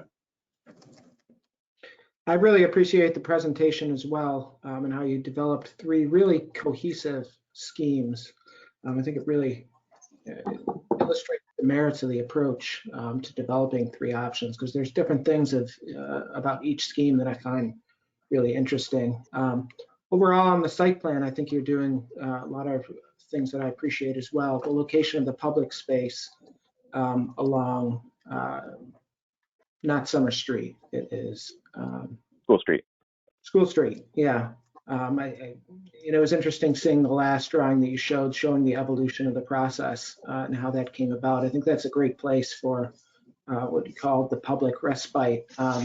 When you initially showed this site, I thought of what's on the adjacent parcel, which is the old turbine that was left next to the building when it was rehabilitated.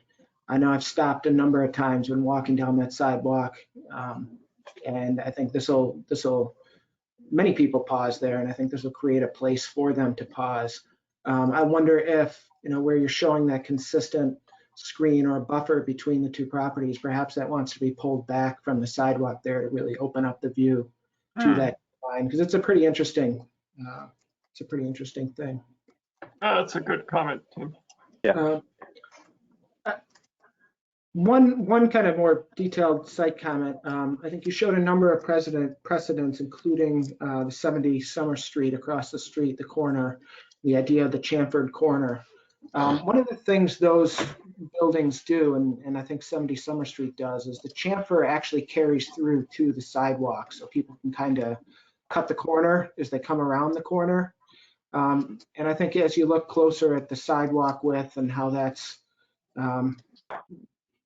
laid out, perhaps you'd want to look at not the chamfer not just being reflected in the architecture, but in the materiality of the sidewalk as well, and let people come around the corner there, not bringing the planting all the way out to the Yeah. That makes a lot of sense. You just open that corner as you turn. Yeah. I think on the 3 schemes, I was also, I think there's a lot of merit to scheme 3. I was also interested in scheme 1. I was wondering if maybe you could go back to that as well. I think, yeah, there were a few things. I think in this scheme, one of the things that I thought perhaps the others were more successful at was how it treated this corner at grade, bringing the chamfer down to grade. But I liked the consistency of the differentiation between the lower two floors and the upper floors. It feels like a very residential scale, and it is a residential area. And then also the balconies at the third floor as well, which had the potential to really bring life out to the street.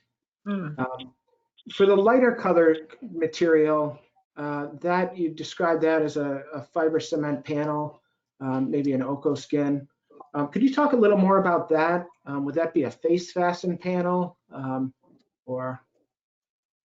Yeah, it can be, from what I understand, it can either be face fastened or so like with exposed screw heads or rivets, and it can also be blind fastened and kind of seat into a Z-girt substructure. Both systems are really quote unquote a rain screen install. I think on this one maybe we'd focus on the blind fasten so that you didn't see all the intricacies of the fastening, so it would just be kind of clean. They're more clapboard size and width. They can be like 4, 5, or 6 inch exposures. So I think it would just be kind of a clean design in this scheme. Okay, yeah, no, that's great to hear. That's kind of where I was going with it. Given the scale of this building, I think the concealed fasteners may end up being more successful.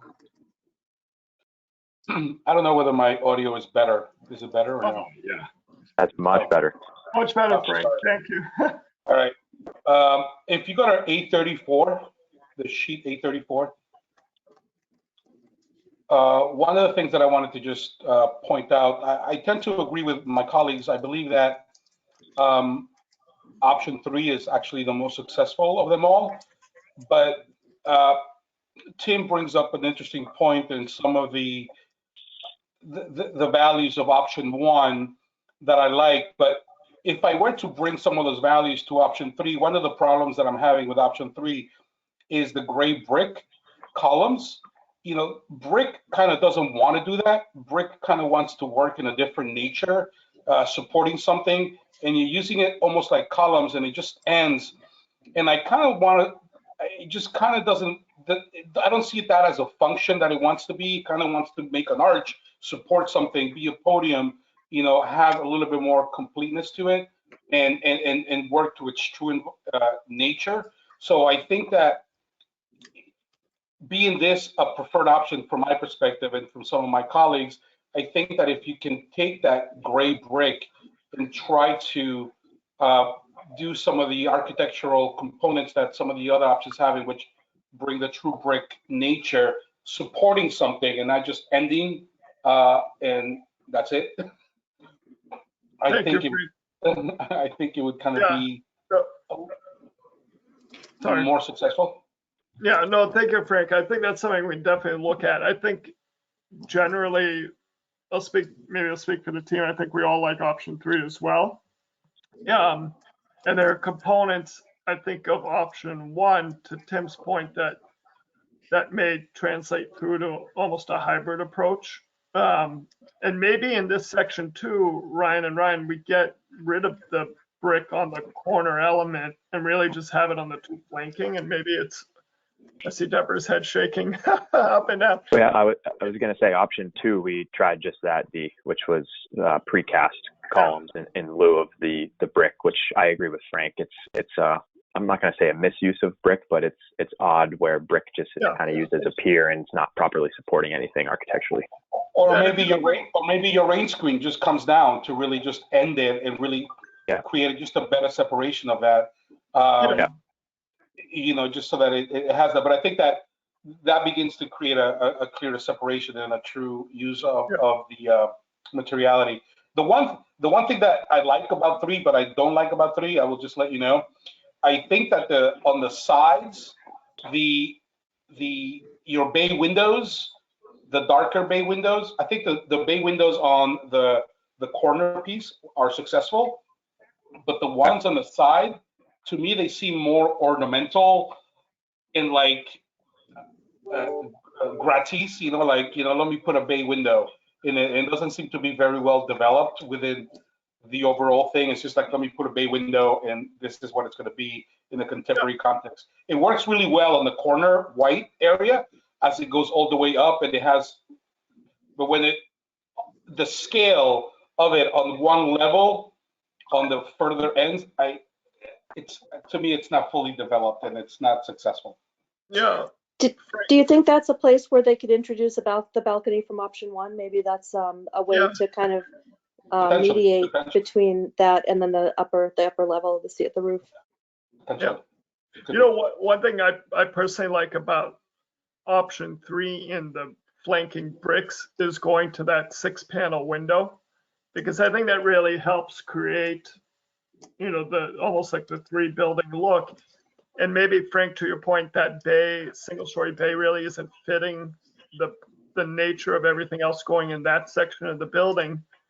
So maybe we almost take that out and just carry that 6, because I think that the 6-pane window with kind of that neat brick relief detailing that we have for headers could just be a nice way to, you know, go across the entire facade there, and then maybe introduce, you know, a couple outdoor balcony decks, you know, that may, I think, just reinforce this whole kind of special, more modern corner, especially if we look at the base below, because there's something nice about the way, you know, even though we're going for a multiple read on the facade and kind of the setup of that, I do like that we're acknowledging it's a single building, it's all getting built at the same time, so it's not a whole bunch of moving different window sill heights and such, but it's more in a subtle nature of the detailing of the window type.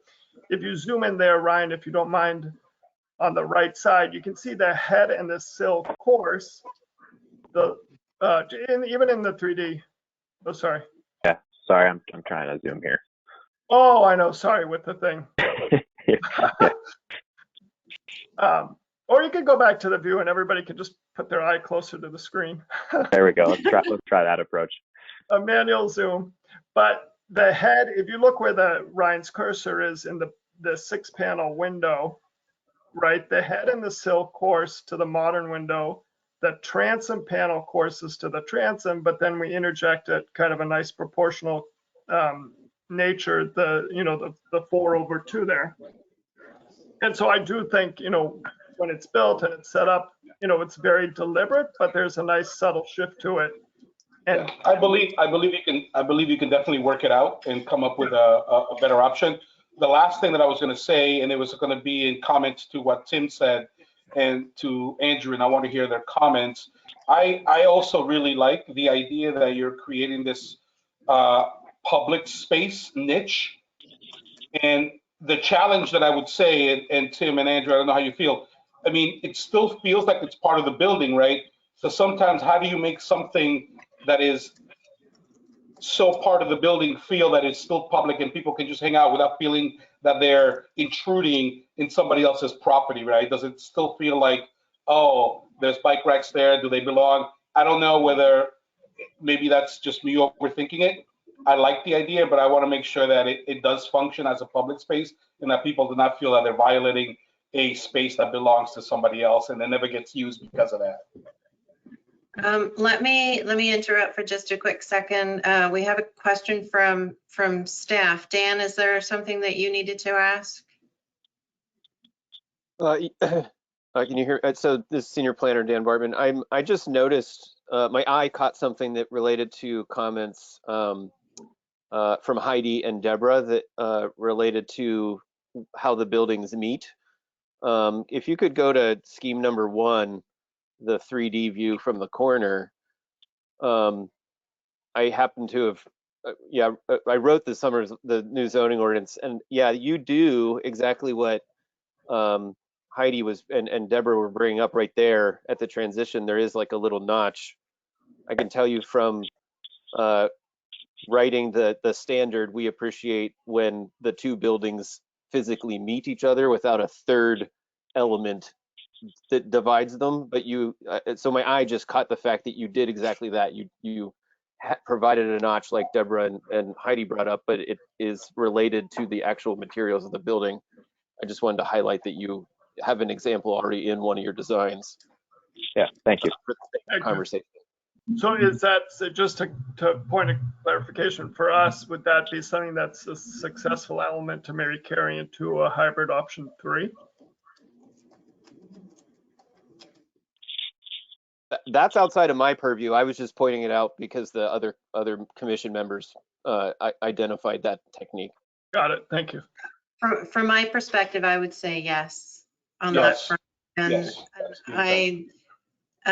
I like the way the conversation is going. I would like to say though, I really like the verticality of the brick and the textured spandrel panels with the industrial style windows. I think that is appropriate to the old turbine next door and to some of your precedents.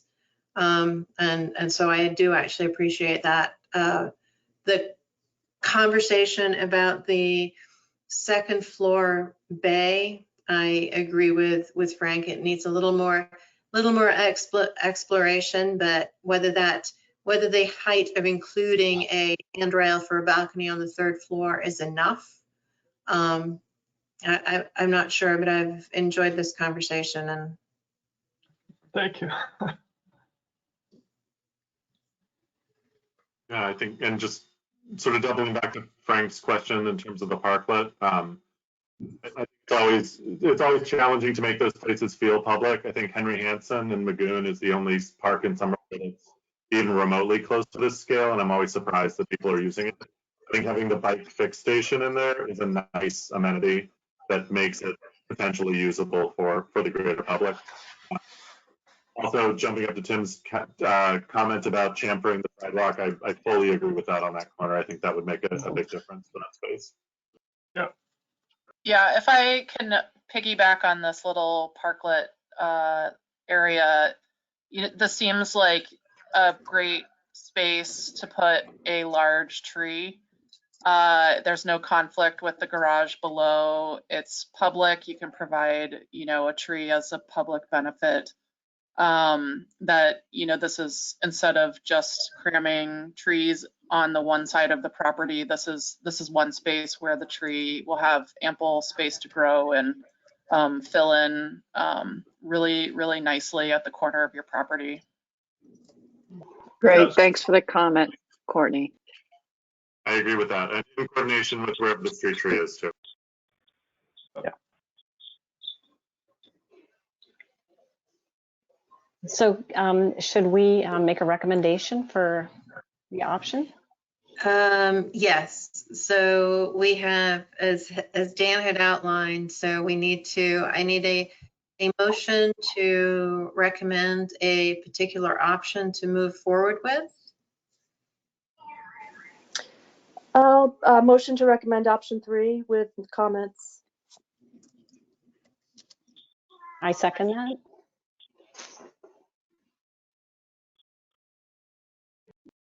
All right. Dan, do you want a roll call vote on each of these separately? Just the three major items. You can do all the design guidelines in one swoop or individually themselves. But the chosen option, are the design guidelines met, and are there outstanding recommendations other than your comments related to the options, are the three votes that we must take separately. Take separately. All right, thank you. So we have a motion for option 3 with the comments as we've discussed, seconded by Deborah. Roll call vote. Deborah? Yes. Frank? Yes. Andrew? Yes. Tim? Yes. Heidi? Yes. All right, we have a unanimous vote on option 3 with comments. Are the guidelines met to the satisfaction of the commission? Do we have a motion on that? Or is that something we want to pause on until we see the third the combination scheme. I think we Sarah, should pause till we see the third, the scheme as it comes back. Sarah, if I may, as a point of order, if that's the case, we would also need to take a motion to continue the meeting and have them come back with the revisions. Correct. If that's the commission's intent.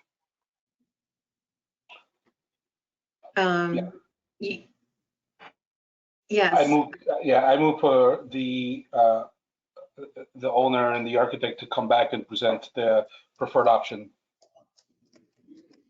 with suggestions. Can second that. All right.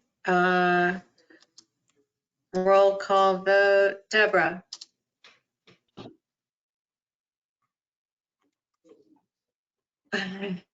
Yes, sorry. That's all right. Andrew. Yes. Frank. Yes. Heidi. Yes. And Tim. Yes. All right. So we will continue. We will continue discussion of this project till next time. Are there particular, the third item was, Dan, correct me, but that can be also, does that need to be a separate continuance? Or because we're talking about this next time, the specific design guidance can be articulated then? That can be handled right now or at the subsequent meeting. For instance, if we wanted to take a vote on the recommended landscape direction provided by Commissioner Arbaugh, the commission could take a vote on that to incorporate it into the recommendation, or things about the roof screening. It depends if they're just comments or things that that could be incorporated in the design, or the commission wishes to take a vote to say this must be incorporated in the final design presented to the planning board.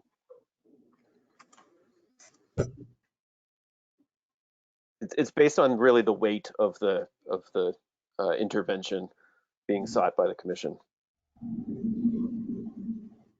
Yeah, I'm fine waiting till next time. It seems like if we're going to see it again, we might as well just do it all in one shot.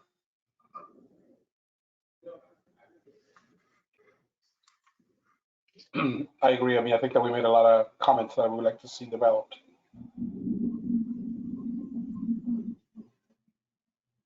All right.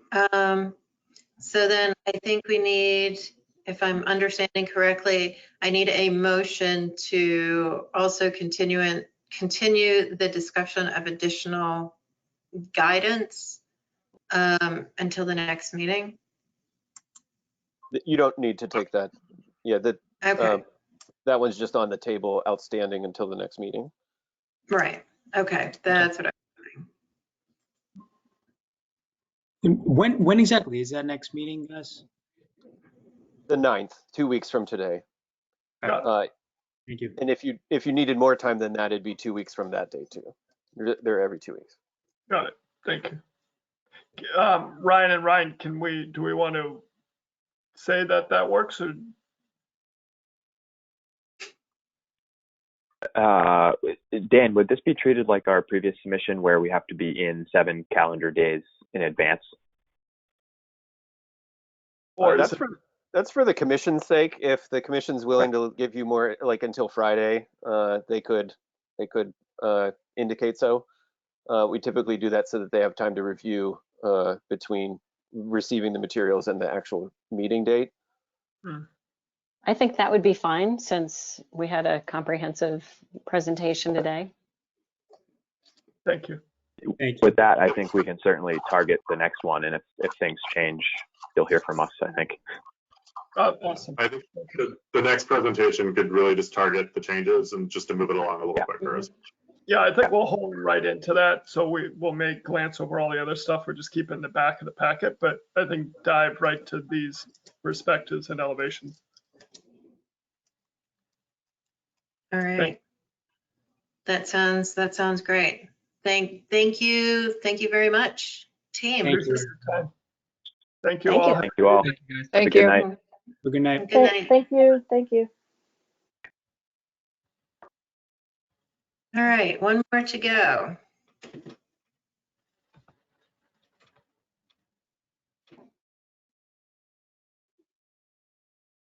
Next up is Assembly Block 21. So do I need to do anything to officially recuse myself, or do I just tap out for a while? You just say that and you're free to go because this is the last agenda item. Goodbye, Andrew. Bye, Andrew. Bye. Oh. Bye, Andrew.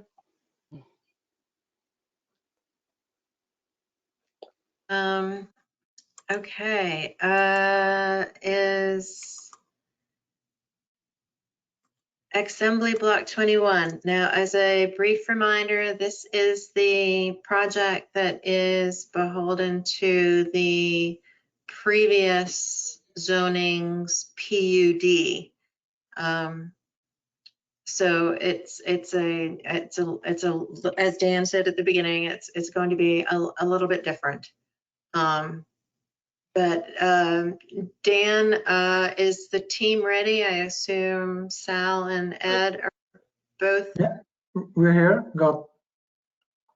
Yep. And I guess the one thing I would say for our newest commission members, this is a more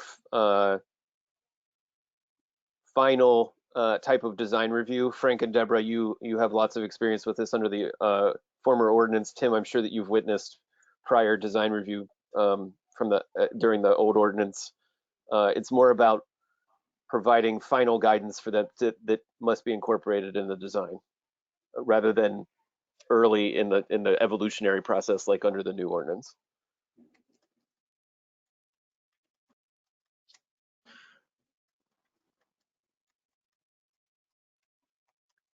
So Dan, I'm happy to present, and there are a number of speakers with me as well. This is Gautam Sundaram from Vision Will. Anyone else that needs to be able to speak, just have them raise their hand and I can make them able. Yep, okay. They will also all be muted on my end, and they'll need to mute when they're not speaking themselves. Okay, good.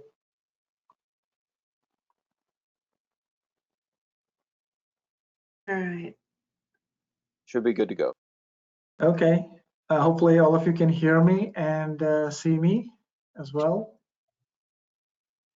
I'm sharing my screen.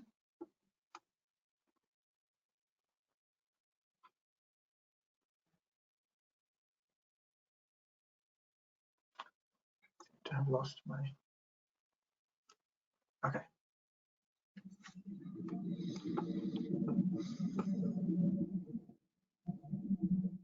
We're seeing your screen. You're good to go.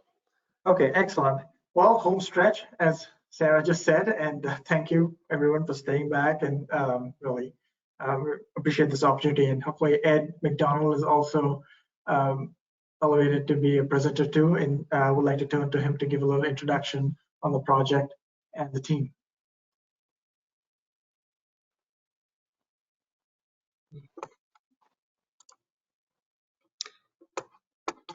Yeah, hi, can you all hear me? Yes, go ahead. Okay, well, thanks for the introduction, and thanks also to the members of the Urban Design Commission for allowing us to present this project to you this evening. And congratulations to Heidi and Tim for your recent appointments to the board. I think that's a full board. My name is Ed McDonald, and I'm Director of Development at Biomed Realty. I'm joined on the call tonight by my colleague Sal Zeno, who's Vice President of Development, as well as members of our design team, including Gautam, who you've just met, of Perkins and Will Architects, and Sean Sanger of Copley Wolf Design Group, our landscape architects. We also have Dale Horsman from VHB, who's our civil and transportation engineer. So he's here on to answer any questions regarding those aspects of the project. For those of you not familiar with Biomed, we're a real estate company that owns, operates, and develops lab and office space for the life sciences industry. And we're very proud of our track record creating and operating mixed-use developments, very much like the one that we're proposing here at Assembly. We work hard as a team to integrate high-quality Class A lab and office buildings with unique retail and open space that incorporates public art and that is activated year-round with a variety of programs, arts and culture, and community events like farmers markets. And so you may be familiar with the Canal District in Kendall Square, the former Genzyme building and the surrounding open space, a couple of additional buildings in that area, and as well as we have a large building over in the Longwood medical area of Boston as well. So we're excited about this opportunity to step into Somerville. And with that, I think I'll just turn it over to Gautam, who's going to walk you through the principles of the master plan and the design for the phase 1 of the project. And he's going to work with Sean Sanger to kind of answer any of your questions that you might have. So we're excited to hear your feedback. Thank you. Thank you, Ed. And as I said before, my name is Gautam Sundaram from Perkins and Will. I'm also joined with principals Bill Harris, Robert Brown, Sandy Smith, and Jisok Park from Perkins and Will as well, and as part of our design team. So as Ed mentioned, we'll start with a high level on the key principles of what was the approved master plan for Assembly. And here you can see this in the greater urban design context. Assembly Row, as you know, and then the main district as a part of, as really a key part of this development itself. But then looking at the Assembly site itself, which some of the key moves were to create a street grid of streets and blocks and open spaces that really extend what has been established over time as a successful urban grid, and extending that grid all the way from Assembly Row, continuing on to the Somerville neighborhood as well, through the Kensington Connector. The second aspect of this was, from a placemaking standpoint, as I talked about, is creating a really key and a strong open space that would be not only an anchor for this development, but really a public park for the broader community as well, and really starts to create an identity and a destination on the southeast corner of the Assembly Road district itself. The program, as highlighted within this graphic, is 3 lab office buildings in the master plan and a garage building as well. All of those lab and office buildings, along with the residential building, which is under construction, are framed around that open space, which really forms the heart of this district itself. A lot of emphasis during a master plan to really make sure that we are facing all of the public streets with active uses. We're really excited with a fire station. You know, how often do you, or how rarely do you get an opportunity to design a fire station as part of the development, and really excited about incorporating that fire station as part of the garage building and really making a strong civic statement with that. But also really looking at investing in the public realm along the streetscape for Foley Street, which is a very important connector to the Assembly Row train station, to the neighborhood, and really having those retail and active and transparent uses really facing that public realm, and all along the open space as well, to have all of those active uses fronting that. And from a placemaking standpoint, we all know how important and critical that is for the success and the vibrancy for this district. These are some aerial renderings that look at the overall massing in context to the development around us. That's the residential building that's currently in construction. That was also approved as part of that master plan. And then these are the 3 different lab office buildings framed around that central open space and the garage building beyond. The open spaces are imagined to be a diverse range of types of open spaces that will have seasonal interest and also programmed in a number of different ways. And working with Sean and Copley Wolf, really building on a lot of their experience within the Assembly Row district. But key, most important, is to think about sustainability very early on and how those are incorporated as part of those performative landscapes itself. So now, with that overview of the overall master plan, to really now start to focus on the phase 1, which is what we're calling as the block 21 of the master plan. And so what are some of the big moves that we're trying to accomplish with this phase? The program would be that first lab office building, if you can see my cursor, and then the garage building. But from an urban design standpoint, we really are excited about reinforcing Foley Street as that very important pedestrian connector that would extend all the way from the Kensington connector to Assembly Row. So completing and reimagining that streetscape is part of this. But also thinking about these very important civic corners with the fire station at Middlesex and Foley Street, the intersection of Foley and Road K, which is a very important pedestrian street.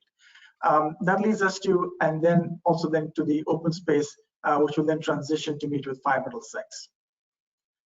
One of the key aspects that we're very excited about is really setting up Road K as this what could be a green connection that will go all the way to the river, and how this project actually starts to become an instrumental way of incorporating some of those developments in incremental moves itself. So now let's look at the massing from that phase 1 for block 21 in this existing conditions context. And sort of looking at this in the city scale and at that lens itself, we can look at the massing of that office building, the garage building, with some of the planned developments around us, but also in relationship to the Assembly Road district itself and its overall development. Great views to the north of the river, also great views to the south towards Boston and Cambridge, and really starting to create a strong presence for the life sciences district in Somerville and in the Assembly Road district too. But also very importantly, creating a very strong presence towards the Assembly Road district, but also its connectivity towards the Somerville neighborhood as well. So these are key aspects as we start to learn through this analysis. Now next is as we start to get to the neighborhood scale. And if we are coming in on a car down Grand Union Boulevard, as we arrive towards the district, you're basically looking across existing parking lots towards that office building and also the garage building beyond. The existing storage building is at the back that you see beyond. Similarly, if you're coming from the train station and you're walking down Foley Street, this is the streetscape that's currently along that edge, and you will see block 21A, which is that office building itself, and continues on towards that storage building. Similarly, on the other side, from Revolution Drive, this is what would be a new pedestrian street, which would be this major connector going all the way out to the river. But what is currently now parking areas will be replaced with open space, with the office building and the garage now facing that, along with the residential building, which is currently in construction. Similarly, from the other side of Road K, at the intersection of Road K and Foley Street, you will see the massing for that first lab office building, the garage beyond, and that's the storage building beyond along Middlesex Avenue right now.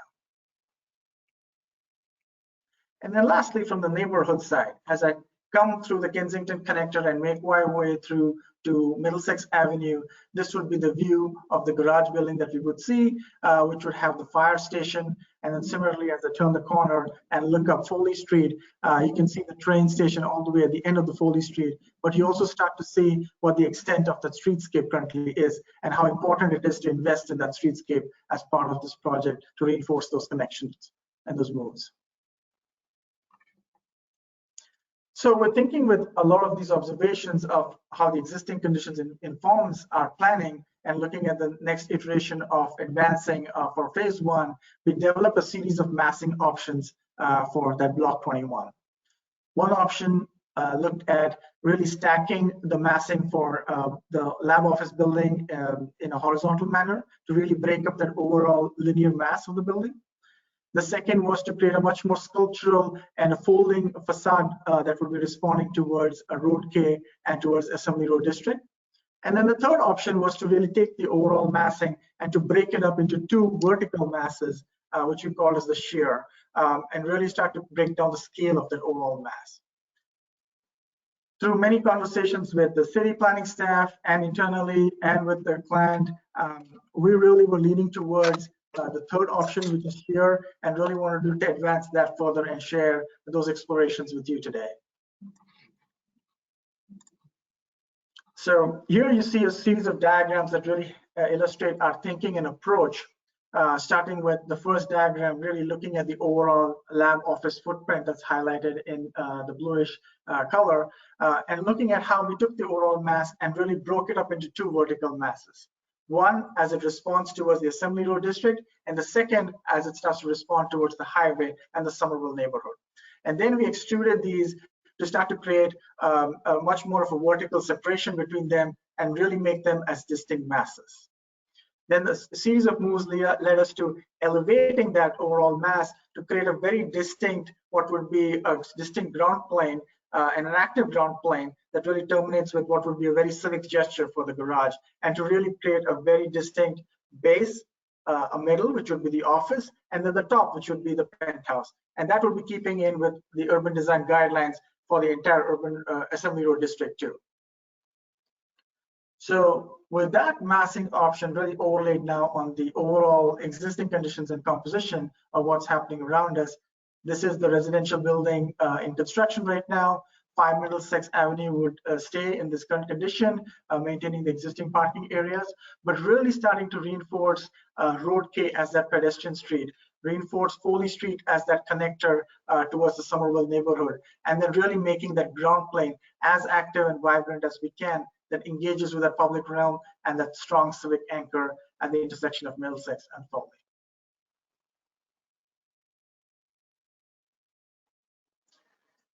So let's start with talking about the ground plane. And we felt that it would be very important to not just look at the building interiors, but you really have to look at this in totality with the public realm itself, and really reinforce how are we going to make sure that we make those active uses along all of those public facing streets. So I'll start with the intersection at Middlesex and Foley Street. So with the new fire station, which we're very excited to have that as that anchor at the corner of the parking garage, and to really create that very civic corner and set back from that corner to make a broader gesture. Secondly, lining Foley Street and the new streetscape with retail at the base of the garage itself. And extending what you've seen on those existing photographs of Foley Street is to really make a wide, robust public realm and a pedestrian connection that will really connect this all the way out to the train station. Continuing on, that wide Foley Street streetscape would be lined with transparent and active uses along the lab office building. And as we turn the corner along Road K, and I hope Courtney and Sarah will appreciate this, we've had a series of conversations ongoing with mobility, engineering, and open space.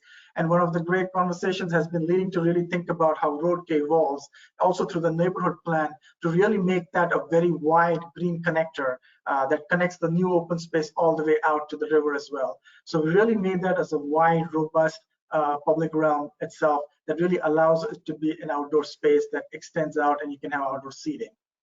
And then opening up to what could be a drop-off area at the building entrance for this first lab office building. And then as we turn the corner, there would be retail and outdoor seating and other flexible temporary landscapes that Sean is going to talk about shortly, and how we activate that landscape in the short term and how it merges and integrates with existing landscape at 5 Middlesex as well. And really keeping all of the service and those functionalities to the interior of the alley streets and making this to be much more of a vibrant edge all along the public facing streets and open space. Okay. Thanks, Gautam. So yeah, I just kind of wanted to take a bit of a step back and kind of zoom out. I think what Gautam was showing with the building first floor level was really important. And as we kind of zoom back out to a little bit more of a macro scale, really just the ability to really green up the edges. As Gautam mentioned, really celebrating Foley Street and making that a very comfortable and a very really nice pedestrian environment, certainly connecting East Somerville into Assembly Row, as well as the orange line certainly a little bit farther up. So we get a nice street edge there with really trying to green the understory up underneath there as well. We don't see these as small pits, but also much longer and linear green fingers along Foley. And then as you wrap around the corner, yeah, exactly where the cursor is on Road K, Gautam. We've had, as you mentioned, really good meetings and conversations with the city and really trying to, once again, really green that edge up. We're showing double rows of trees there at the moment, and then certainly opportunities for rooms created between those. So we looked at staggered and we looked at linear, and kind of evolved back to the linear event, because I think it really creates some opportunities for some great spaces along that street edge within that green. And as you can imagine, if you're standing down at the corner of Road K and L looking back towards the water with those plant beds running perpendicular to the from the building to the curb, you get these really great, really greening it up as opposed to having those sight lines through it, which I think are some great opportunities as we look at the longer view. And then the other piece that's really important here is to think about the front of the building at the corner of Road K and Road L, and how we start to merge the new proposed permanent landscape that we're talking about here with 21A and B with existing landscape of 5 Middlesex, which is in the lower left-hand, or yeah, the lower right-hand corner, excuse me, and really starting to introduce a temporary landscape, certainly speaking to the vocabulary and the geometry within the walkways that are there, and at the same time starting to give a bit of, I'll call it, of a preview, if you will, and really starting to connect those two spaces. And what we're envisioning really within the corner intersection, if you will, was starting the creation of really kind of this activity node, if you will. If you can imagine these being boxes of trees in raised planters, some type of a temporary structure, opportunities to be able to be flush at grade with food trucks, and really trying to activate that corner, even though it's temporary, but it's really an important piece of the puzzle here, and making sure that that's a great space and is connected back in with the greater building within Block 21A. And we've got some sections in our enlargements on, yeah, here we go, thank you. So what we started to look at in greater detail, and hopefully these are a little easier for you guys to read on Foley, is we've looked at a couple of options. The option on the, I'll start with the one on the right in the upper corner, is showing the existing travel lane. And what we're doing is essentially getting rid of the parking lane that's currently there, introducing a bike lane and a buffer, so it's a separated bike condition, absolutely right there. And then introducing another walkway within the public right-of-way, separated by planting, and then the walkway that would be adjacent to the building. And that's what you start to see in the larger plan view right below that. One thing we'd like to look at and continue on with discussions to see how this would play out with the city would be for the section on the left. Everything's laid out almost identically, except for the one piece that we've shifted over is you've got the buffer, once again, separated bike lane and the bike, but instead of having the pedestrians kind of split with the planting in the middle, is to grab that planting zone and slide that over and making a much wider and more generous and accommodating walkway exactly along the face of the building. Once again, we're really trying to get into these long linear green fingers of planting. We envision grabbing stormwater or surface water off the sidewalks, pulling that into there, and permeable pavers. So really trying to do a really good environment. The trees will do more than just kind of survive, if you will, but they'll grow and they'll start to turn into a really rich green canopy to link the pedestrian connections throughout the neighborhood. And we go to the next slide, Gautam. And then starting, to speak a little bit about Road K. This starts to speak about that view that you do get as you look down the street. You're reading those green beds being perpendicular to the building. So what we've got is you've got a series of those that run down the street. You can imagine then the paved zones in between those starting to be the kind of the great spill out spaces with movable furniture, bike racks, and other site furnishings within those spaces. And then below, we haven't talked too much about it along Middlesex, but that's also a really important street edge. We really don't have a back of house on this project. They're all four sides that are really important. So the one on the left is really more about the streetscape as it relates to down by the fire station, where once again, we've got a raised separated bikeway, separated with a buffer along the road curb, and then that green stripe being the bike lane. And because we're at a flush condition with the sidewalk and the bike lane, looking to get into a high contrast, essentially a color difference. It's still flush, but getting a delineator, if you will, demarcating those different uses, even though they're at the same plane. And then with the detail that would be a little bit closer to the Road L section of Middlesex would be the introduction of a similar detail that we have on Foley. Once again, we've got a separated bike lane along the street edge with the buffer, and then introducing a more linear planting bed with the street trees in there, using once again a lot of the similar details that we talked about over on Foley, and getting some really comfortable separation and a variety of users. But once again, working with the city, making sure all of these things connect together where they need to, and really trying to make this a very multimodal aspect of the park, and tying them back into the greater neighborhood. Thank you, Sean. And so we thought, at the end, to walk you through a series of renderings that really show this active ground plane. And really our focus is how do we make that very vibrant and make that very engaging and really contribute to the success of this district. So this is a view of the square as Sean was describing, looking back at the lab office building. So the park is to my back. With the retail and the cafe at the ground floor with the outdoor seating, and then really the double height lobby space to really and open up those views with that high cantilever to really open up the views from Road K coming in towards that square. And so now as I continue to walk around the corner, this is near the intersection of Road K and that square. Here you can see the garage building and the stair tower of the garage. We wanted to be deliberate with the stair tower to make a presence at that park and to really tie that as part of this overall composition itself. And you start to see that wide streetscape that Sean was talking about. And so as we continue that walk down, so this shows you that wider public realm with the double row of trees, with incorporating areas for outdoor seating, with transparent uses along the building, potentially a terrace at the upper level to really break down the scale of those first 2 levels of the building to make it very pedestrian friendly and really engaging as that vibrant edge, which would continue all the way out to the river. And so as I continue this walk and I turn the corner, now I'm at the intersection of Foley Street and Road K, so I can see the streetscape down on both directions, continuing on with these transparent uses along the ground floor of the building with another terrace at the upper level to really break down the pedestrian scale as well and make that much more engaging and comfortable. As you continue to walk down Foley Street towards the fire station, here we are along the garage building with the retail along the base of the garage building. You can see the fire station beyond, and then the bike lane with the buffer planted separation, and really that wide sidewalk as that pedestrian corridor that takes you all the way out to the train station and also connects you down to Middlesex Avenue.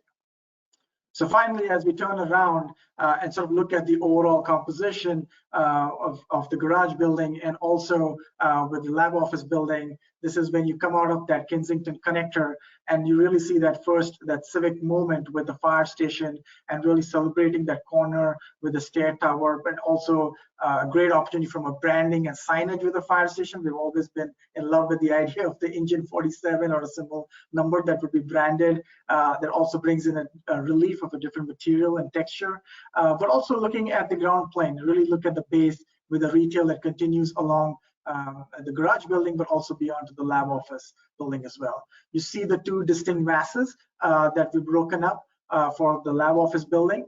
And as you can see that in the overall view, as we are at the intersection of Foley Street and Road K with that ground plane extending along, but then also you see the 2 distinct masses with the penthouse above. So really making a distinct base, middle, and top, and really punctuating those with terraces at intermediate levels to really bring some relief and break the linearity of the building itself.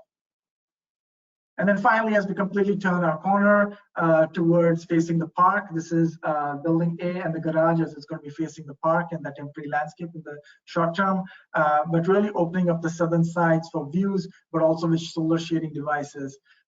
As an overall elevation and envelope, really looking at the solar orientation on each side to maximize either the natural light on the south side or diffuse light on the north side, but also then calibrating these openings on the east and west direction to maximize lighting itself as well. And so sort of that wraps up the overall views, and really coming back to what we've really pushed hard, that with the first phase, as it continues on with the future phases too, is really setting up that cadence with the ground plane and really making that as active and vibrant with those uses and the open space itself. And so with that, that concludes our presentation. Hopefully that was short and sweet, and looking forward to your comments and questions.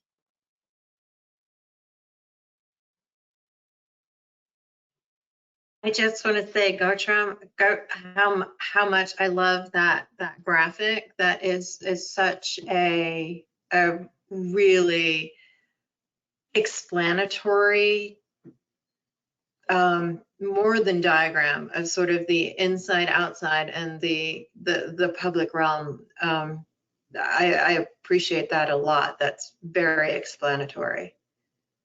Thank you. I am going to open, see what the board has to, the rest of the commissioners have to say. Yeah, and thank you. I appreciated your presentation as well. And really appreciate your emphasis on connectivity and the quality of the streetscapes and the public realms all around the site. I'm just going to start with a couple of comments on the streetscapes. First, on Foley Street. Looks like you're providing the separated cycle track, and the street tree planting, and then the sidewalk. I think you showed two different alternatives that you were looking at for that, kind of a split sidewalk condition with a pedestrian space next to the cycle track, and then another with a wider pedestrian space next to the building, and the street trees in between. I think between those two, my preference would be to have the street tree providing a physical separation between the cycle track area and delineating between the pedestrian space and the bicycle space there. But appreciate you including the separated cycle track there, and then along Middlesex Avenue as well, bringing that around the corner. One question I had was about Road K, which will be providing the connectivity between Foley Street and this new, what'll really start to set a new standard for the streetscape on Foley, on the other side of the street and beyond. But in terms of connectivity between that and the new central open space that's being created, are there any dedicated bicycle facilities on Road K? No. Okay. And so we've been, well, that's a short answer, but the long answer of this is that we have been coordinating with the mobility and engineering team, really looking at the broader bicycle network and what aspects of our streetscape really integrate with where we are currently in design. And so the emphasis has really been on the bike lane along Middlesex Avenue as it connects further on to the south and extends along Middlesex Avenue and then along Foley Street. And there were no designated bike lanes along Road K. So we've been looking at the big picture to make sure that we, really going to your point in the question, as to make sure that we have those cadences within our sections. Okay. Where is the dedicated bicycle parking for building occupants? Where's the entrance to that? So the main entrance to the buildings would be, as pedestrians would be here, but we also have entrances on the back. We also have bike parking within the garage and also within the building A. So we've done a whole breakdown of the number of users and really calculated the number of bike parking. And I'm sure we have it's a big number of bike spaces that we need to incorporate. That is all being done within building A and the garage. Okay. And just one more kind of more detailed question. At the corner of Foley and Middlesex Avenue, this diagram shows the corner there kind of squared off on a rounded corner. And I noticed on the landscape plan, there's a little bit of a different geometry there. And I just wasn't sure if that was what was being proposed there. So you're speaking to the curb edge along here? Yes. Yes. So there are a number of site constraints along that edge condition. And we have, in an ideal world, as urban designers, you want to see that that street curb being absolutely as tight as shown on the bigger graphic. But there are many site constraints with the existing infrastructure over here, with the existing catch basins and many other infrastructure lines as well. There's also the Verizon, there's a vault along here, which we have to respect the setback around that, and that's why you see the notch with the building as well. So it's a very, very complex corner right now, and we've tried to simplify some of that clutter as best as we could, but there are a few things that are immovable, which is what's lending itself. But we continue to work on this to simplify this and really make that as urban and pedestrian as possible. Okay. Hey, Tim, just to build on that just a little bit, sorry to interrupt, is also just working with VHB and their traffic group, just understanding the radius is required for the fire trucks to be able to make that swing and turn around. So between what Gautam described and the fire kind of turning radiuses there as well, definitely it really creates kind of a complicated corner, but doing our best to continue to refine that and make that as pedestrian, to be honest, and bike friendly as possible. Okay. Oh, thank you for the explanation. I know I've walked that intersection a few times, and already those crosswalks are very long across those streets. So I guess I'd just encourage you, to the extent possible, to, if there's ways to shorten those crosswalks, that would be great.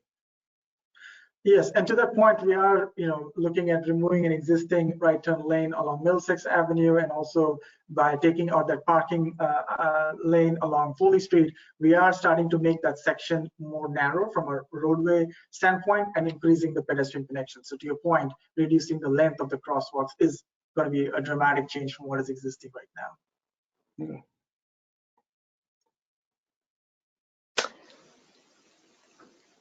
now. This is Heidi.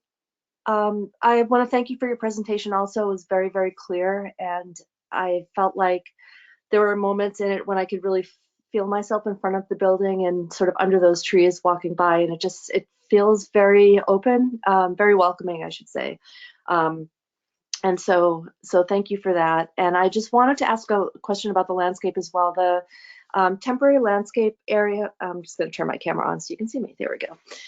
The food truck area where it says temporary landscape, and then there's those grass areas there. Is there any additional programming that's planned for that? What does temporary landscape mean?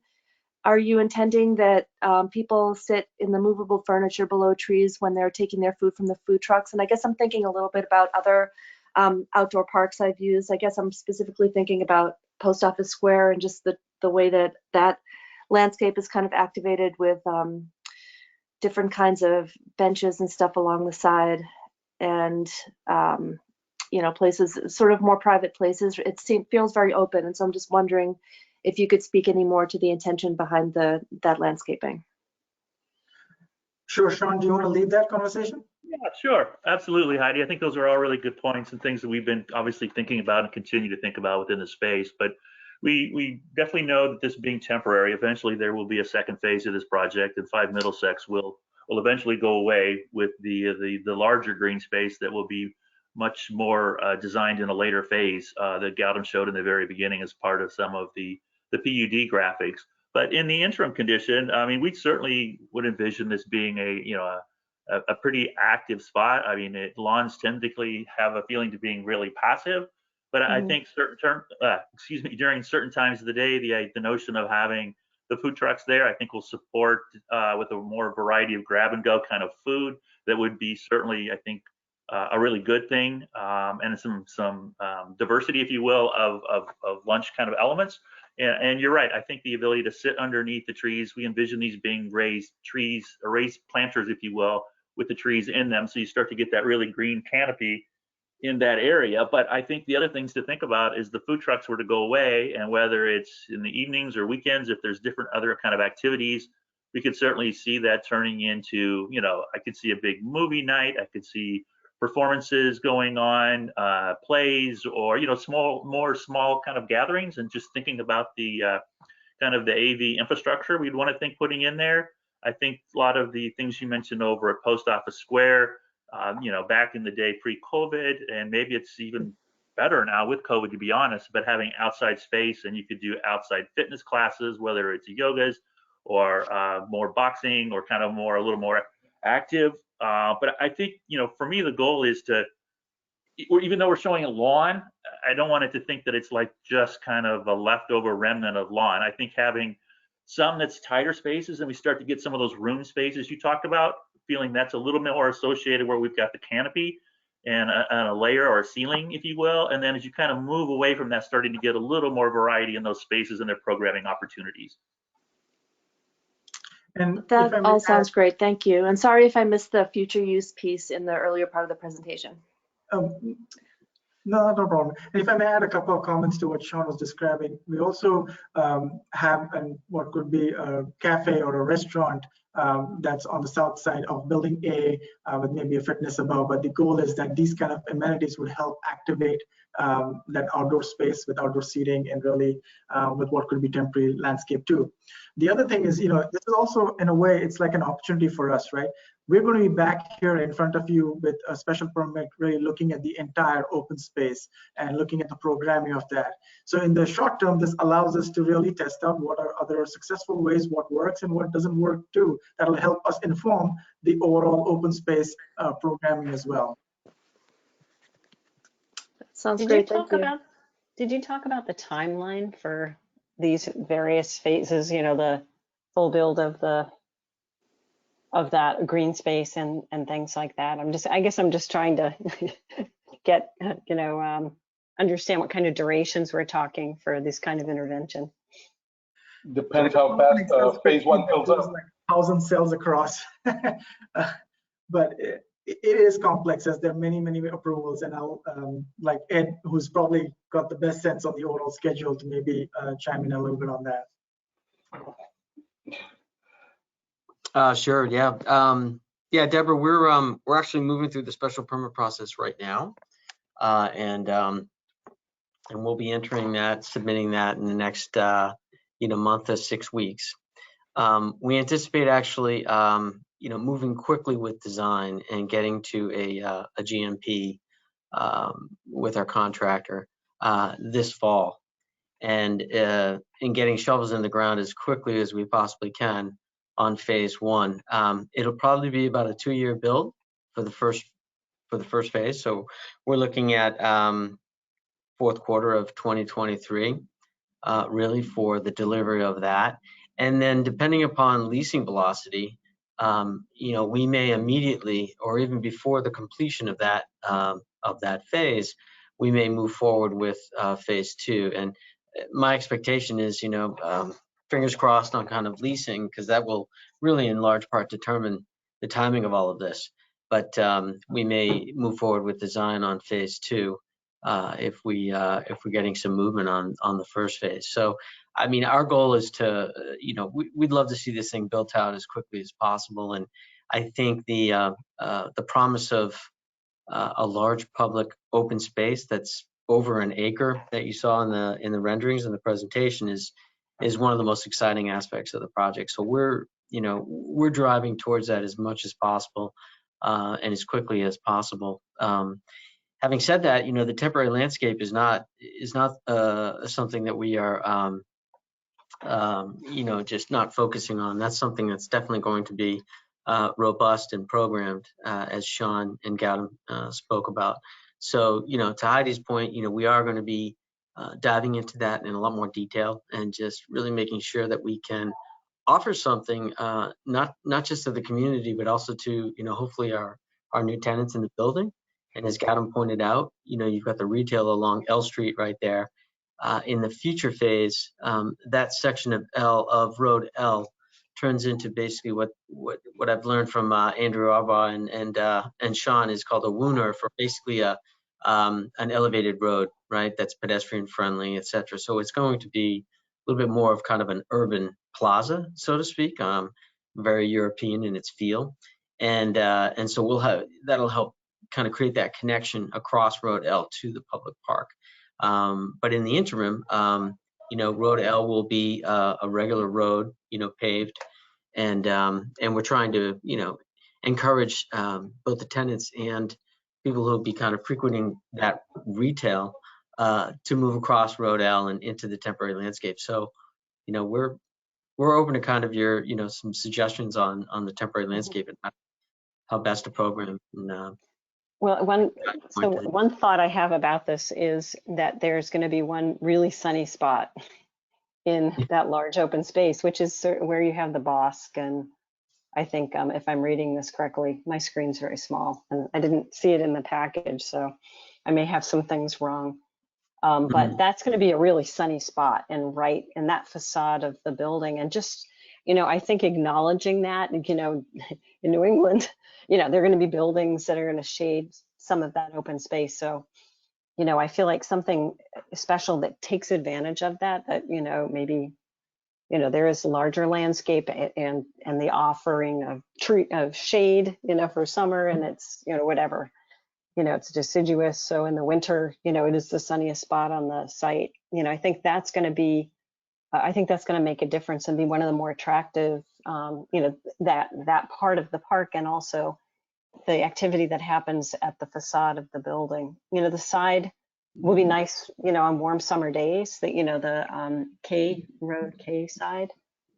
But that'll be in shade most of the time, so I'm a sun lover, so I'm always sort of focus on that. But I think it'll be interesting to see how this develops and sort of acknowledges that feature of this space. Absolutely. Yeah, Deborah, to your point, I think it's really important, as Ed mentioned, I think this space is it's a tremendous opportunity. I think it's got the opportunity to be used in, very different ways, if you will. I think it's probably take on one life during Monday through Friday when people are able to come back to work, and it's populated when it's a little bit more of an office kind of vibe, or, a spillover from assembly where they have maybe a little less green in certain locations. I think it's going to be a natural little magnet, but I think it could be something really different and speaking to a different part of the community in the evenings or on the weekends, where it's not necessarily the tenants, if you will, using the space, but the neighborhood or others in Assembly Row in the residential aspect there have got access to a open space, much like they do along the river, where it's a little wider and a little more open. So I think it's going to speak to a variety of people within that space. I think another important point to point out here, and Sean, maybe you can speak to this in a little bit more detail, is that we spoke with Courtney and others at the city about this, whether we're going to be planting permanent trees in that area, and then at some point, because we're going to be mobilizing and tearing down 5 Middlesex and using areas for logistics and construction for phase 2. That there's a potential for damage to permanent trees that are actually planted in that area. So what Sean is showing here on both sides of Road L actually are temporary trees that are in planters. So I don't know, Sean, if you want to elaborate upon that. Yeah, just briefly, I was really fortunate to be down in New Jersey about the time they were really getting into the final touches of doing the 9/11 memorial, and I was at the nursery that actually had a lot of the trees that were going to be used. And because they didn't know when that project was going to be ready for the plants to go in, they couldn't really dig the trees given the time of year and not knowing that. And long story short is you could see these big, beautiful trees in raised big wooden planters. And I can imagine us picking up something very similar to that, which would allow us to use those in kind of the geometry and the layout that we have shown in the plan here. But we could also then look at reusing and purposing those trees actually in the ground at a later date. So it's trying to get some long life out of those trees and not thinking of them as disposable. But at the same time, as Ed mentioned, we're going to be optimistic that phase 2 will be coming right behind there. So just trying to get a balance there of getting something with some really good size out there day one and speak to that shade opportunities for those, Deborah, that want a little relief from the sun, and then to be able to reuse those later on, I think is an intriguing kind of opportunity. It's obviously important to understand where those might go and how we do that interim phase once you go beyond the temporary landscape. But that was really kind of the intent, is to get something out there definitely with some good size and good scale, and get those once again so that they're really alive and growing, if you will. Okay, thank you. And the point about how people are going to use the space, I wonder, there's a number of a large lawn space and a number of paths shown going through there. I wonder, it would be interesting to look at what the pedestrian desire lines are and where people are really walking to. And I wonder if it may be possible to remove some of those paths and provide a larger single lawn space. And I think of, perhaps this is a place somebody would go out and throw a Frisbee or something like that. So I think having one larger lawn space that isn't broken up by paths might be beneficial. Good point.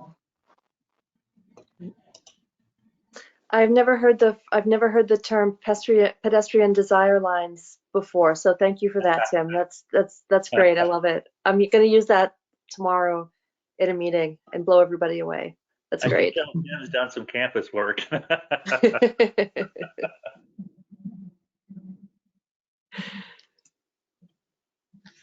I had another question, if that's okay. Wondering if you can just take us around the ground floor of these buildings and just talk about what's publicly accessible and what's not.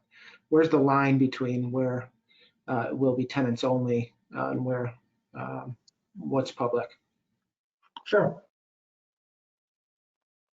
Just pull back that ground plane graphic. Okay, you can see my screen. So the main entrance to the building is off of Road L at the corner there, and all of that entrance lobby is basically public. There is a restaurant or some kind of cafe or retail space which will be publicly accessible as well from that lobby building. So all of this would be basically publicly accessible. All of that that's shown in the white solid basically is all of the back of house accessible from the service side of the street. This would all be tenant space that would basically be lining up the existing street, Foley Street and Road K as well. And the extent of the public access would basically be to the public lobby and the cafe and or retail or restaurant on there. Does that clarify?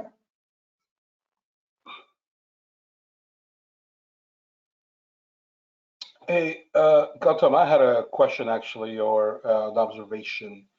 Sure. When you were presenting some of the renderings and you were taking us around the building, you mentioned and you made a point of saying potential opportunity for terraces. And I emphasize on the word potential. I wanted to confirm, I like the idea of those terraces that you have above the ground level. I think they reinforce and activate the street. Mm-hmm. And they add a certain level of liveliness and excitement that very rarely do you see in environments as such.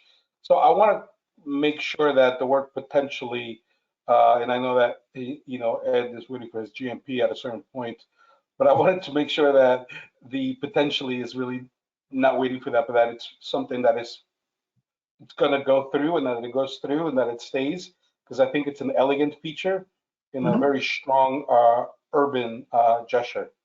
Right. And we agree. We also think of it to be a very elegant feature, an important aspect, especially at the lower level, to get that to be a much more pedestrian scale, as you had seen in those existing conditions view. My comment or reference to potential was more as we are so early on in design, as to how the details of this terraces evolve would probably be part of this design exercise. And that was my reference to potential. All right, just confirming. Yeah.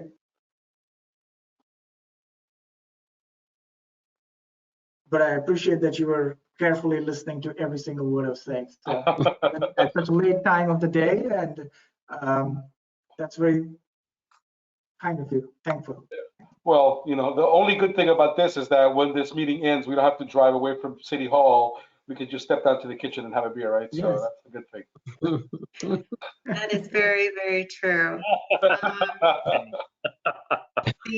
I'm ready for dinner. So I'm going to ask, because this one is different than the others, I'm going to ask Dan if he wouldn't mind guiding us through particularly what motions we need to make on this, whether it's the same or because these guidelines, this project is, sort of under the PUD. Could you help us with that? So the old way we did this before, and Frank or Deborah, feel free to weigh in, we would assimilate all of the feedback you gave in as direction for the advancement of the design. And correct. So in the context of the new setup, I would motion to recommend that the building move on to site plan approval with the following guidance, with the guidance incorporated into the recommendation. Yes. or something of that nature. And then I will write all of this up into a summary and provide it to the applicant and the planning board. I would support this moving forward with all of the comments that were made by my colleagues to be incorporated as, what did you call it? Guidance for the guidance Correct, that to be implemented and to be considered moving forward, and that they are on the record. Dan, could you clarify if this is for both the commercial building and the parking garage building and fire station? Oh, I believe that's the intent, yes. It is.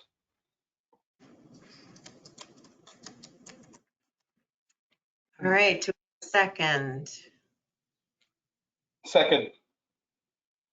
Frank, you just made the motion. You can't second your own motion. Deb No! is second. I got it. All right. He really wants that beer. I know I do. Or dinner, maybe. It's a martini, forget about beer. All right, roll call. Frank, Yes. Deborah, Yes. Tim, Yes. Heidi. Yes. All right, so we have a unanimous vote. All right, thank you, team Assembly. Good job. Thank you. Have a good evening. Thank you, All we guys. have Really left to appreciate do Thank you, Sean. is- Thank you, Ed. Thanks, everyone. Really appreciate your time. Thank you. Thank all you. we have left to do is ask for a motion for adjournment. I make I motion. I Second. All right, I'm just going to assign names because I can't type that fast. Roll call vote. Deborah, Yes. Frank, Yes. Tim, Yes. Heidi. Yes. All right, so meeting adjourned at 9:08 p.m. Good work, team. Thank you so much. Buenas noches. Thank you. This was Good great. night. I'm really glad to be here. This was great. Looking forward to future meetings. And we're Me too. glad you and Tim are here. Yes, we will see you all in 2 weeks. See you in a couple weeks. Bye. Thank Okay, both. thank you. Bye. Bye. All right, bye-bye.